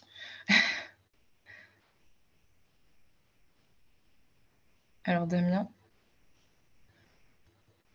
Oui, bah, je reprends. J'ai bien posé une question. Ça va faire revenir un petit peu en arrière. Je m'excuse, mais je voulais peut-être interroger Damien Deschamps et les collègues de la Chardonnière sur l'effet de leur dispositif sur le parcours d'hébergement. Parce que je rappelle un peu l'objectif aussi global de ce travail, hein, de collaboration et d'articulation sur les deux secteurs. C'est aussi faire en sorte que les personnes puissent avoir des parcours, en particulier sur la partie hébergement, les plus continus et fluides possibles. Est-ce que vous l'avez déjà senti? Alors Damien, vous disiez hein, qu'il y avait eu... Enfin, vous constatiez que les gens étaient plus dans la structure, peut-être plus en lien avec les professionnels, enfin, qu'ils s'étaient peut-être plus emparés du lieu et ils en ont fait quelque chose qui ressemblait plus à un chez eux quand même. Est-ce que vous avez pu constater que ça avait des effets sur la durée d'hébergement, la concrétisation d'un certain nombre de projets individuels en termes d'insertion, en termes d'accès aux soins, des choses comme ça? Est-ce que vous pouvez identifier des choses comme ça ou c'est peut-être un peu tôt? Alors, les collègues de la Chardonnière ont plus de recul, peut-être qu'ils pourront aussi compléter. Je pense aussi que du coup, la différence, mais la Chardonnière, ils prendront la parole, c'est qu'on n'a pas tout à fait. Alors, on a les mêmes problématiques, mais après, je pense qu'on n'a pas la même typologie de place.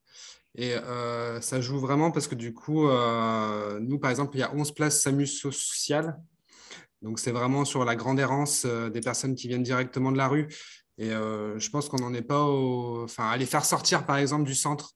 On est vraiment sur, justement, les inscrire à l'intérieur, leur permettre de se poser, de se sécuriser et de pouvoir… nous, c'est un peu tout le travail qu'on a à faire, justement. C'est que nous, on est un peu le premier pas depuis la rue. Et typiquement, pour les personnes SAMU sociales, notre objectif pour nous, c'est de les stabiliser. Donc, en fait, quand on estime qu'elles sont stables, eh ben, on peut les basculer sur une place pérenne stabilisée urgence. Donc, voilà, pour nous, l'objectif, il est vraiment dans le démarrage de ça. La consommation à l'intérieur des murs, elle permet quand même de toujours les maintenir dans le lien et de maintenir, on va dire, un peu les droits de base, c'est-à-dire de ne pas avoir de rupture sur les droits santé, enfin, des choses qui sont hyper importantes parce que du coup, c'est quand même des personnes qui se retrouvent souvent aux urgences pour diverses raisons, que ce soit les chutes, que ce soit… Nous, on a compté en 2020, il y a eu 37 chutes sur le centre liées à des alcoolisations massives. Donc, ça donne quand même aussi une dimension sur le problème que ça représente et l'étayage dont a besoin et l'équipe et les résidents en termes de réduction des risques. Parce que du coup, ce qui se passait dehors maintenant se passe à l'intérieur. Donc, c'est comment on accompagne cela et comment on l'encadre. Mais je pense que voilà, on en est encore au début pour nous. Après, je laisse la place à la Chardo. Peut-être qu'ils ont un autre recul sur l'insertion. Alors, à la Chardonnière, la question est un peu la même parce que finalement, oui, on a plus de places d'insertion, mais on a aussi quelques places d'urgence. Et on a aussi le dispositif des lits de repos. On accueille 12 personnes pendant 3 semaines pour des personnes qui ont une grosse problématique de santé, qui viennent pour se reposer et avec qui on peut travailler aussi la question de se poser à un lieu pour travailler la suite quand il y aura le retour à la rue après. On a vraiment exactement le même objectif, c'est-à-dire que pour travailler l'insertion, il faut que les personnes puissent être là, il faut que les droits puissent être ouverts et on remarque que des personnes qui arrivent, qui au départ ne sont pas sur le dispositif, passent beaucoup de temps à l'extérieur, vont aller sur des lieux… à côté, nous, on a un grand Carrefour, un grand magasin. Donc, les personnes passent la journée au magasin Carrefour et du coup, on ne les voit pas ou alors on les voit que le soir. Donc, la relation est un peu difficile à établir. À partir du moment où ils viennent vraiment sur ce temps de cogestion-là, on peut les rencontrer dans la journée et on peut faire l'ouverture des droits. Et ce qui est très intéressant aussi, moi, ça fait 3 ans et demi que je suis sur la Chardonnière. Donc, je peux je fais vraiment la comparaison avec d'autres centres d'hébergement où j'ai pu travailler avant d'être sur celui de la Chardonnière, où la question du tabou autour de l'alcool vraiment est levée sur notre structure et on peut en entretien, enfin moi en tant qu'assistante sociale, je parle 3 fois par semaine d'alcool et de bière et de 8-6 avec les résidents en rendez-vous individuel et les infirmières de la même manière peuvent travailler cette question-là. Et ça nous fait gagner vraiment beaucoup de temps. Et puis du coup, je rajouterais aussi que ça ouvre quand même la possibilité d'amener aux soins, même si avec Maxence, on discute souvent sur le sevrage, la cure. Voilà, pour ces publics-là, c'est vachement plus compliqué. Et en même temps, ça leur permet aussi des fois d'entrevoir un possible. Moi, je viens du monde de la dicto, j'étais en centre thérapeutique résidentiel avant et du coup, ça permet… Enfin, moi, j'ai pu emmener des personnes aussi visiter ce que c'était, de leur permettre de se projeter dans des endroits qui pourraient les étayer pour la suite, le jour où ils le sentiraient, où il y aurait une envie d'aller un petit peu plus loin. Donc, je pense que c'est ça aussi. Il y a la réduction des risques, mais il y a on va vers quoi? Parce que la réduction des risques, c'est un outil, c'est un support, mais pour aller un petit peu plus loin. Alors après, il y en a qui décideront ou qui se maintiendront en tout cas sur cette étape-là, mais il y en a qui voudront peut-être aller un peu plus loin. Et moi, ça a pu être le cas pour une personne du SAMU social, typiquement. Et juste aussi pour compléter sur la question des risques, c'est-à-dire que nous, souvent, quand même, on arrive à repérer les personnes qui sont en manque et qui seront prédettées ou alors endettées. Et du coup, on peut vraiment, vu qu'ils sont là et vu qu'on parle de cette consommation-là, ça nous est arrivé plus d'une fois quand même d'intervenir à temps avant que ça soit trop tard.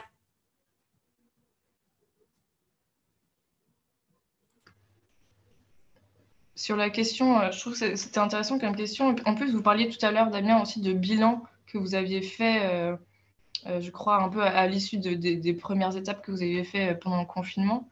Je ne sais pas comment est-ce que, sur quoi vous vous basez pour faire ce bilan, je sais pas, quels indicateurs, si on sort les grands mots, vous prenez en compte pour voir si l'action était bien calibrée, pour ajuster éventuellement.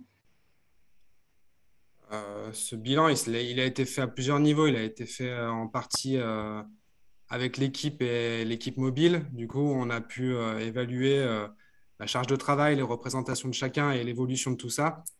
On a aussi pu faire un temps de rencontre entre les résidents qui ont participé à la cogestion, l'équipe mobile et l'équipe en entier, et plus la direction de l'établissement. Ça a été un moment fort sympathique où du coup, chacun a pu exprimer aussi ses souhaits, ses craintes et parfois les limites du dispositif dans lequel on était. Et je pense que c'est ça qui en est ressorti. Pour moi, le challenge, il a été gagné quand l'équipe elle a pu dire il faut quand même qu'on garde quelque chose de cette expérience-là.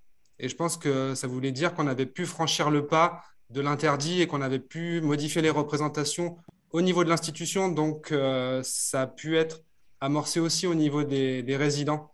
Et c'est ce qui a permis justement cette ouverture sur un espace vraiment dédié sur un risque sanitaire où on distribue de l'alcool à quelque chose de très ouvert où ils ont pu construire un bar à l'extérieur où l'hiver on peut se mettre dans une salle et faire du photolangage, des jeux de société ou un quiz musical.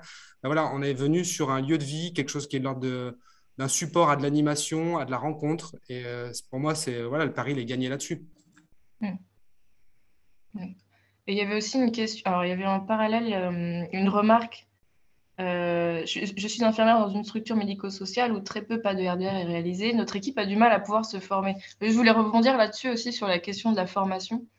Parce que c'est vrai que voilà, c'est vrai qu'un socle minimum d'information, c'est intéressant aussi pour pouvoir voilà, parce que si on veut interdire des consommations, il faut aussi qu'on sache voilà, quelles réponses on va pouvoir éventuellement apporter en premier lieu, puisque les professionnels de l'addictologie avec qui on travaille, ils sont pas en permanence avec nous. Donc il faut aussi qu'il y ait des moments où on puisse voilà, apporter des premières réponses. Et enfin, je trouve que c'est intéressant aussi de se dire on a du mal à pouvoir se former, mais que finalement la formation, elle peut aussi s'envisager dans le cadre du partenariat quelque part. Et souvent, on parle de formation croisée. Alors, je crois que c'était le cas, par exemple, en Nouvelle-Aquitaine, il y a beaucoup ces dispositifs-là qui sont réalisés avec le soutien de nos fédérations, notamment régionales, sur le fait d'être entre binômes. Et c'est donc de la formation croisée dans le sens apporter des informations aux professionnels, enfin, aux questions que les professionnels se posent réciproquement, et aussi se connaître. Soit on parle beaucoup de se connaître entre professionnels, connaître ses missions, ses propres contraintes, pour qu'après, il n'y ait pas trop d'accroche dans le partenariat, parce que des fois, on ne peut pas comprendre pourquoi est-ce que vous prenez cette décision-là, etc. Mais des fois, il y a des raisons qu'on ne comprend pas forcément, parce que voilà, chaque professionnel et chaque structure a ses spécificités dans son accompagnement, etc.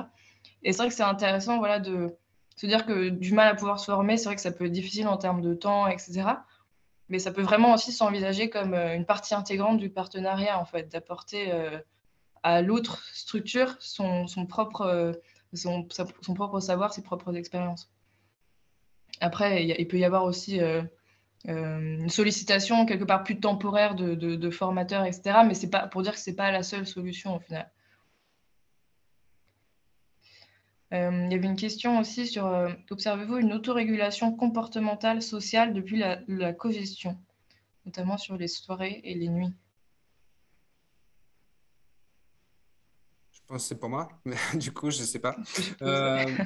Du coup, si, je pense qu'il en est ressorti encore une fois sur l'ouverture de la parole et le renforcement du lien social et avec l'équipe et entre résidents. Ça a permis quand même à tout le monde d'être un petit peu plus en alerte et de pouvoir interpeller plus vite, mieux et de savoir quoi faire. Je pense que ça a permis à la structure de se co-construire finalement, on peut s'appuyer les uns sur les autres. C'est ça que ça a permis comme expérience. Donc, le confinement, il a été dur, mais il en ressort des choses vraiment positives et ça en fait partie. Ouais, pour répondre à la question, est-ce que c'est une autorégulation individuelle ou une autorégulation institutionnelle? Parce que les deux sont intéressants en fait à discuter. Moi, je dirais que sur les dispositifs, on va dire entre parenthèses de cogestion, ce qui reste vraiment à mettre au travail et ce qui peut être compliqué, c'est les alcoolisations en dehors. C'est ça qui met le plus les professionnels en difficulté. Tout ce qui concerne les alcoolisations en dehors du dispositif. On ne sait pas combien les personnes boivent, on ne sait pas exactement elles peuvent rentrer très alcoolisées, est-ce qu'on leur donne de l'alcool ou pas, etc. Ça, c'est des questions qu'on a très souvent. Donc, pour certaines personnes, il y a une autorégulation qui va intervenir assez rapidement, même si ça ne limite pas totalement les alcoolisations dehors.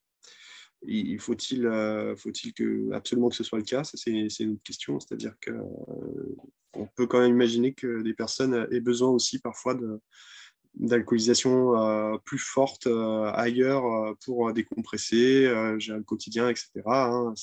C'est une réalité en tout cas. Pour d'autres personnes, effectivement, elles vont mettre très longtemps à intégrer le dispositif sur le versant un peu, comment dire, ritualisé. Et ça va être un peu errant au début.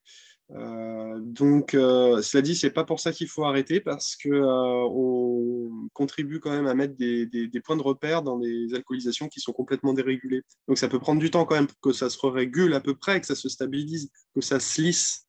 Et il y a des effets de lissage aussi qui sont importants. Mais voilà, on sera déjà au moins sorti des problématiques de déni, de honte, et ça a déjà des avantages.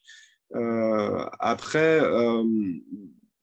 il y a différents profils de personnes avec des souffrances psychiques très diverses, des maladies psychiques très diverses, et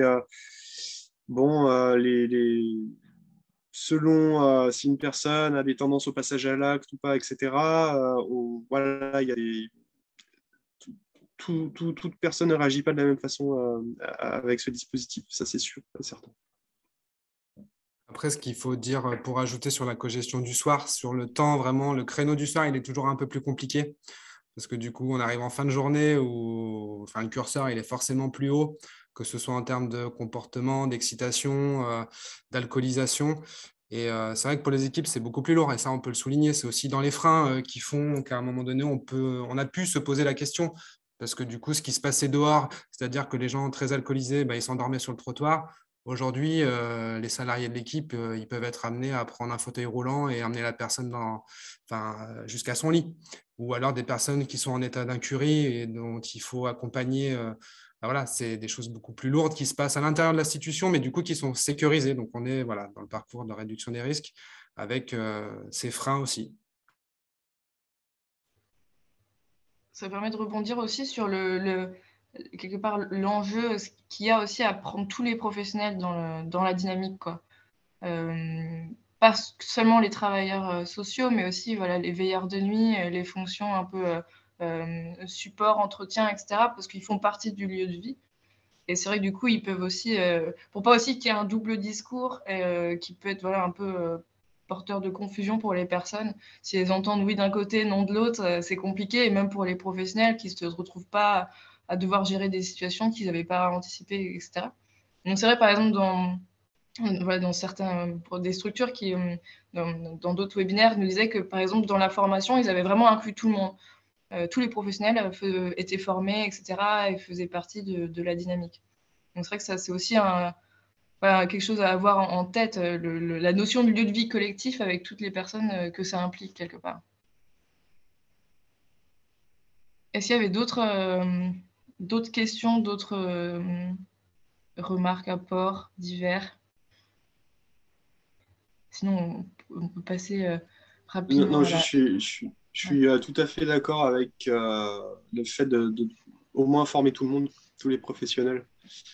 Parce que souvent, s'il n'y a que les travailleurs sociaux, par exemple, qui sont formés ou autres, ça crée quand même de sacrés écarts dans les équipes. Et on s'est rendu compte qu'il y avait effectivement sur des fonctions comme veilleur de nuit ou autres, des fonctions là aussi de compétences qui sont hyper importantes. Donc, il faut que tout le monde soit au même niveau, ça, c'est sûr.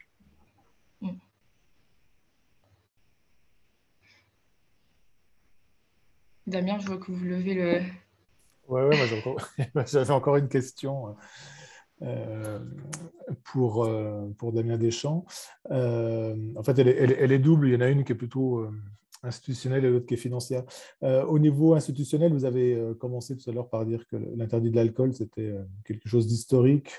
Je ne sais plus quel terme vous avez employé exactement, mais en tout cas qui montrait que c'était quand même quelque chose de relativement ancré dans l'histoire de votre structure.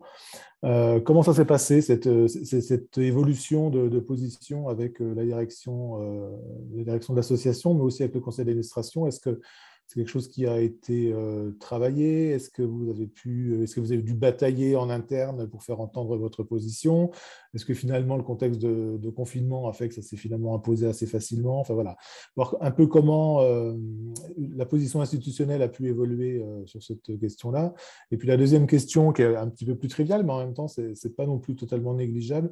Vous avez dit aussi que vous aviez donc été amené à acheter de l'alcool, c'est-à-dire que la structure achète de l'alcool pour la mettre à disposition des résidents. Sur cette question-là, est-ce que ça a aussi fait l'objet de débats en interne? Quelle était la position du financeur? Comment l'État a entendu cette question-là, c'est-à-dire de faire rentrer les dépenses d'alcool dans un budget d'établissement social. Voilà. Est-ce que ça a été facile? Enfin voilà, c'est des questions, parce que ça peut aussi être des freins, hein, ces questions financières, il ne faut pas totalement les négliger, surtout sur des gros établissements. Vous disiez que ça faisait des gros volumes et donc forcément des coûts assez importants. Et donc, ça peut être intéressant aussi d'avoir votre expérience là-dessus. Ouais. Du coup, sur les enjeux financiers, je ne sais pas si je suis au bon niveau pour en discuter. Tout ce que je sais, c'est qu'on a eu le soutien de notre direction et des responsables du foyer. C'est sûr que le confinement a permis des choses. Après, moi qui viens du coup de l'addiction, j'ai été embauché avant le confinement et il y avait déjà une réflexion et un souhait de développer des axes de travail. Donc, je ne sais pas si le but en était d'arriver à ce résultat, mais après, on se voit voilà, qu'à la Chardonnière, ça existait déjà. Enfin, il y avait déjà quand même des tendances, des choses qui se dessinaient. Aujourd'hui, on se rend compte du besoin d'accompagnement sur cette thématique et du soutien qu'on a en tout cas des responsables du foyer.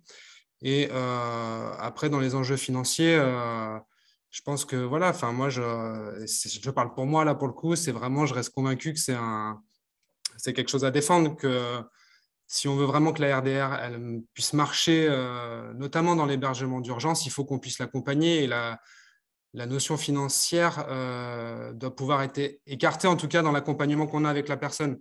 Je veux dire, moi j'ai défendu le projet comme l'alcool étant un besoin primaire au même titre que la nourriture et l'eau, quoi. Donc voilà, c'est inscrit dans notre projet de cogestion. Ça reste qu'à un niveau local d'établissement et je ne pourrais pas parler au nom de l'association.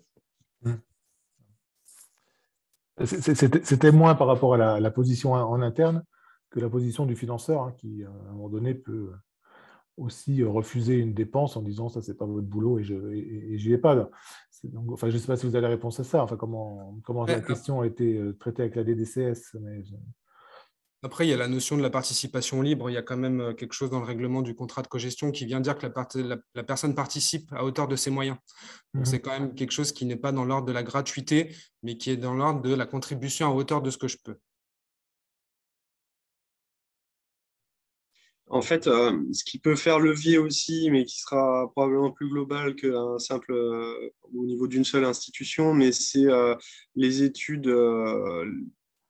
Les études nord-américaines montrent quand même que ça fait un sacré gain d'argent quand on étudie le recours aux services d'urgence, les recours aux services, on va dire, aux forces de l'ordre et tout l'argent économisé est largement rentable par rapport à l'instauration d'une map, par exemple, puisque je parle, c'est des études nord-américaines qui montrent ça. Et il y a une étude australienne qui le montre et probablement deux autres au Canada et peut-être une en Écosse, je ne sais plus. Enfin voilà, en tout cas, c'est des choses qui ont été abordées et on retrouve les mêmes arguments que pour les financements notamment du chez soi d'abord ou de toutes les politiques de logement d'abord qui montrent que les gains d'argent, les gains de budget pour les hospitalisations d'urgence financent largement les dispositifs.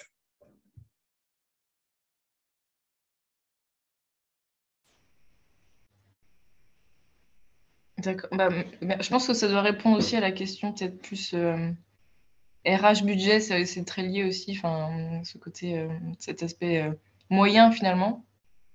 Et avec Christelle, je ne sais pas si tu voulais dire quelque chose tout à l'heure, vous voyez ta main levée, mais peut-être que je ne sais pas si c'est toujours d'actualité. Oui, non, c'était sur la question de la participation des personnes à l'achat des consommations, mais du coup, Damien y a répondu. Après, j'avais aussi une question mais peut-être que vous avez déjà répondu, sur le choix de l'alcool, parce qu'il me semble qu'entre la Chardonnière et le foyer Notre-Dame, et le foyer Gabriel Rosset, il y avait une question autour du choix de l'alcool qui est pas tout à fait identique sur la façon d'acheter les boissons. Voilà. Je ne sais pas si la Chardo voulait prendre la parole. Alors, à la Chardonnière, c'est les personnes en fait il y a plusieurs fonctionnements. Soit les personnes perçoivent eux-mêmes leurs ressources, et sont encore en capacité d'aller seuls ou accompagnés dans les magasins. Donc, ils achètent eux-mêmes leur consommation. Donc, ils achètent leur bière pour un mois et après, on le stocke. Soit ce sont des personnes, donc c'est eux qui choisissent du coup leur bière ou leur vin rouge, rosé. Ou soit les personnes sont sous mesure de protection. Dans ce cas-là, elles disent aussi quelle boisson elles choisissent. Et ensuite, nous, on fait les commandes une fois par mois. En fait, on va à métro et on achète beaucoup, beaucoup de consommation. Et les personnes qui n'ont pas de ressources, à la Chardonnière, c'était un peu à la marge avant le confinement, justement, parce qu'on ne délivrait pas gratuitement à l'époque. Donc, on demandait aux personnes de faire comment on dit ça, de payer à hauteur des moyens. Donc, c'était souvent avec les sous de la manche. Et grâce justement au confinement et au travail fait avec le CGR, cette question-là a évolué au niveau de l'association, mais en amont, c'était un peu une problématique. En effet, les personnes qui n'avaient pas de ressources et qui se retrouvaient quand même dans cette situation-là. Ouais, nous, on est sur l'achat. Nous, on est principalement sur l'achat de bière. On est sur la délivrance de canettes de 50 centilitres. On a dû un peu uniformiser la pratique pour faciliter la manutention et la logistique. La question du stockage aussi qui revient. La question du stockage, puis la question aussi d'aller acheter. Enfin, voilà, tout ça, ça prend du temps. C'est des choses qu'on essaye de faire avec les résidents qui viennent avec nous, qui se rendent compte aussi enfin, voilà, on va d'aller acheter ensemble jusqu'au nettoyage de la salle après le temps. Donc, c'est aussi comme on travaille, encore une fois, cet espace commun qui appartient à tous et qui n'est pas que l'affaire de l'équipe.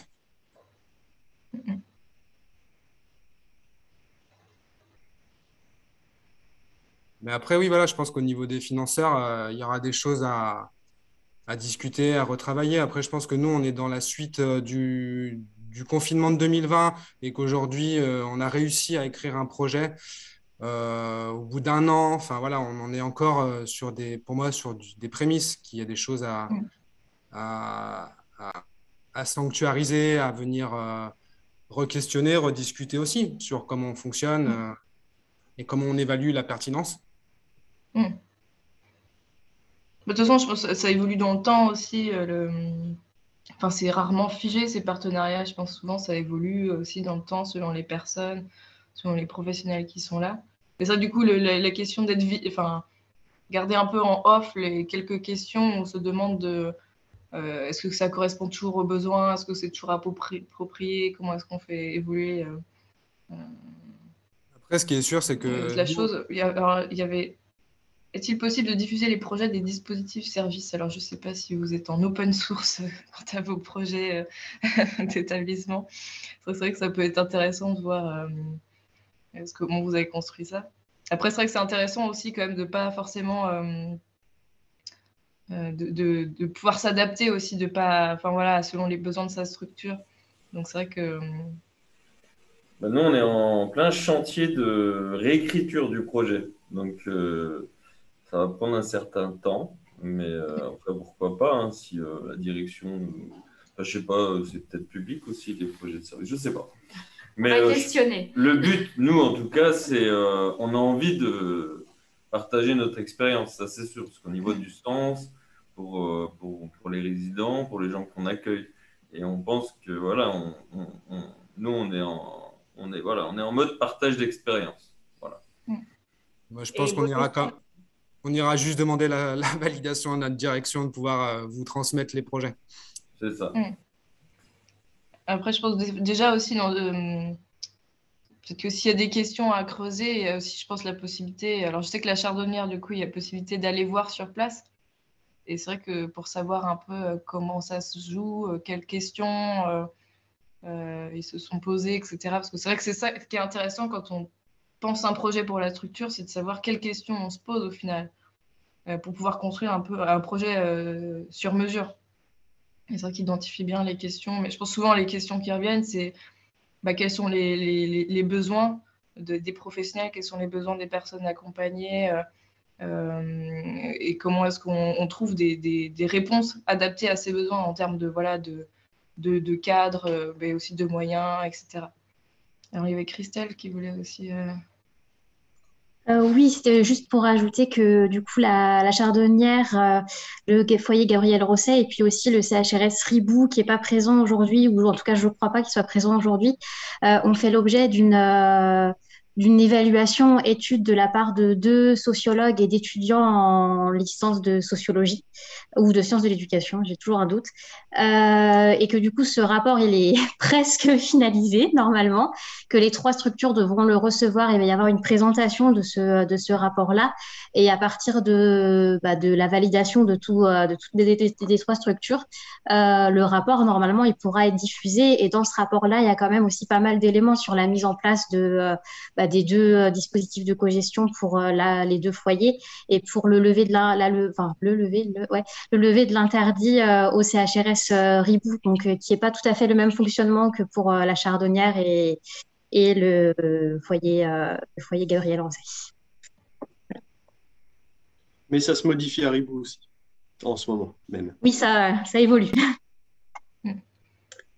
Donc, il y aura des possibilités d'avoir des vues encore plus précises sur ces projets-là.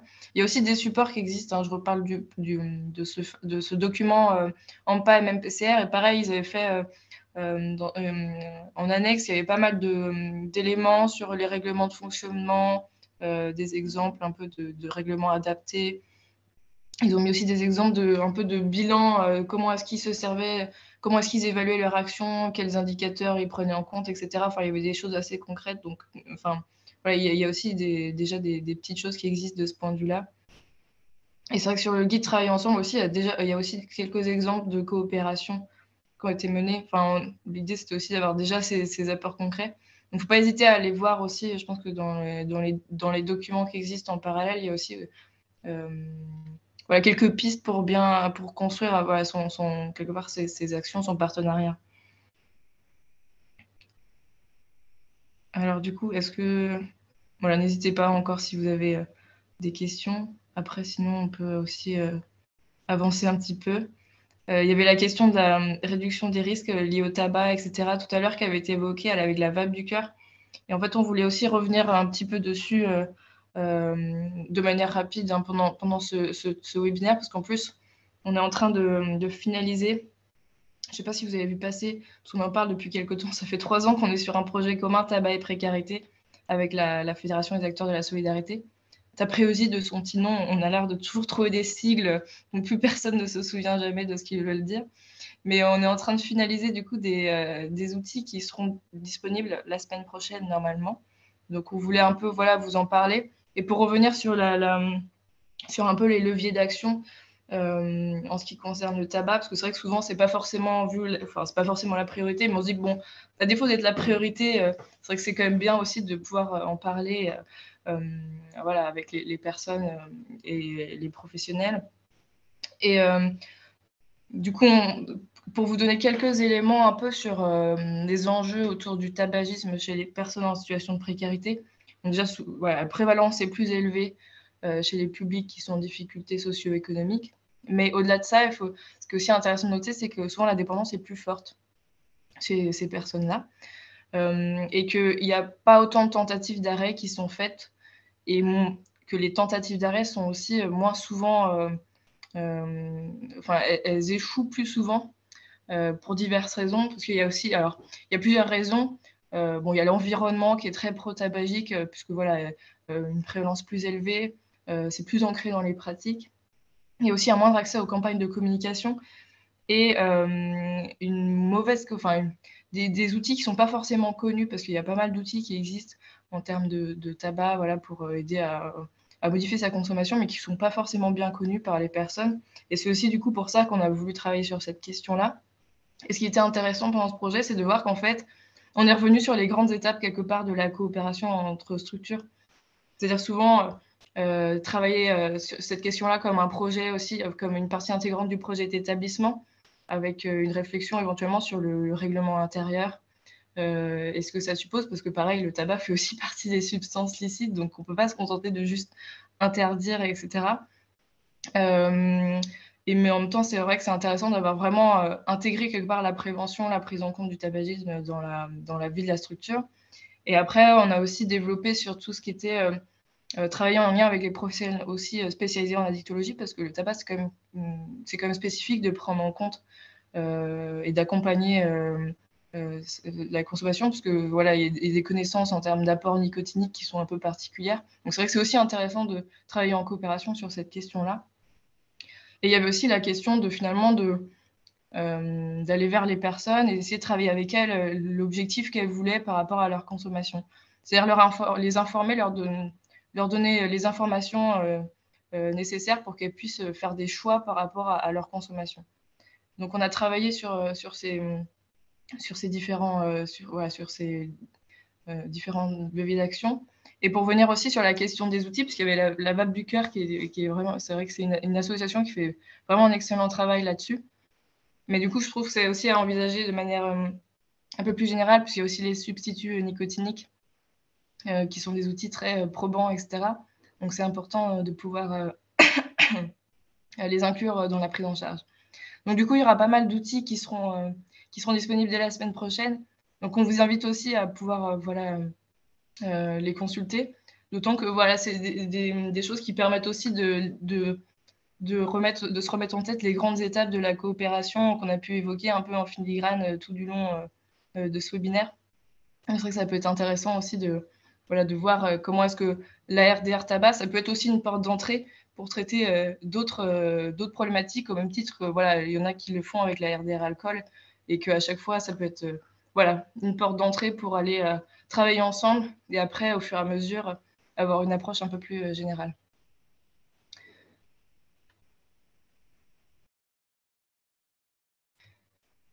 Voilà, je ne sais pas s'il y en a qui veulent encore intervenir sur cette question-là. Mais sinon, on peut aussi arrêter ici pour aujourd'hui. Mais un grand merci déjà pour les intervenants qui ont bien voulu nous faire part de leur témoignage. Et ce qui nous a donné, je trouve, une vision assez complète des différents voilà, de ce qu'on pouvait faire en termes de partenariat, l'imbrication que ça suppose entre collectifs individuels, entre l'implication des personnes, mais aussi des professionnels, mais le caractère aussi, l'importance d'avoir un ancrage institutionnel. Et le fait aussi voilà, que ça permette de redonner du sens au collectif aussi, de vivre ensemble et de ne pas reléguer en dehors de la structure certaines problématiques, puisque ça implique de prendre quelque part en compte les personnes avec l'ensemble de leur chemin de vie. Et c'est vrai que c'est intéressant de voir aussi comment est-ce que concrètement on peut faire en sorte que ce soit le cas. Donc on espère que ça vous aura apporté quelques éléments de réponse. Et du coup, on va vous envoyer un petit mail après et on vous invite à l'ouvrir parce que du coup, il y aura les outils qu'on a pu citer pendant ce webinaire qui seront disponibles. Enfin, on vous enverra les liens, etc. Donc, on vous invite à les regarder parce que c'est vrai que ça peut être intéressant. Il y a des vidéos notamment qui ont été faites pendant le confinement sur la question de la consommation d'alcool qui répondent de manière très concrète à comment est-ce qu'on peut gérer les consommations, etc. Comment est-ce qu'on peut mettre en place des casiers, enfin ce genre de choses. Voilà, donc on vous invite à regarder pour continuer d'approfondir. Et merci beaucoup pour toutes vos questions. Voilà, c'est vrai que c'est particulièrement agréable quand on sent qu'il y a un dynamisme dans les échanges. Donc merci beaucoup à toutes vos questions. Je vous envoie un petit questionnaire d'évaluation parce qu'au fur et à mesure, on essaie d'améliorer les webinaires. On espère que le dernier sera parfait, mais il en reste encore 5 ou 6 avec différentes régions. Donc n'hésitez pas à le remplir parce que c'est vrai que c'est toujours intéressant pour nous d'avoir vos retours. Donc je vous le mets dans la conversation. Normalement, c'est très très court et ça vous prend 1 minute, je pense, grand maximum. Voilà, merci beaucoup à tous. Et puis bonne continuation évidemment dans vos coopérations. Merci encore.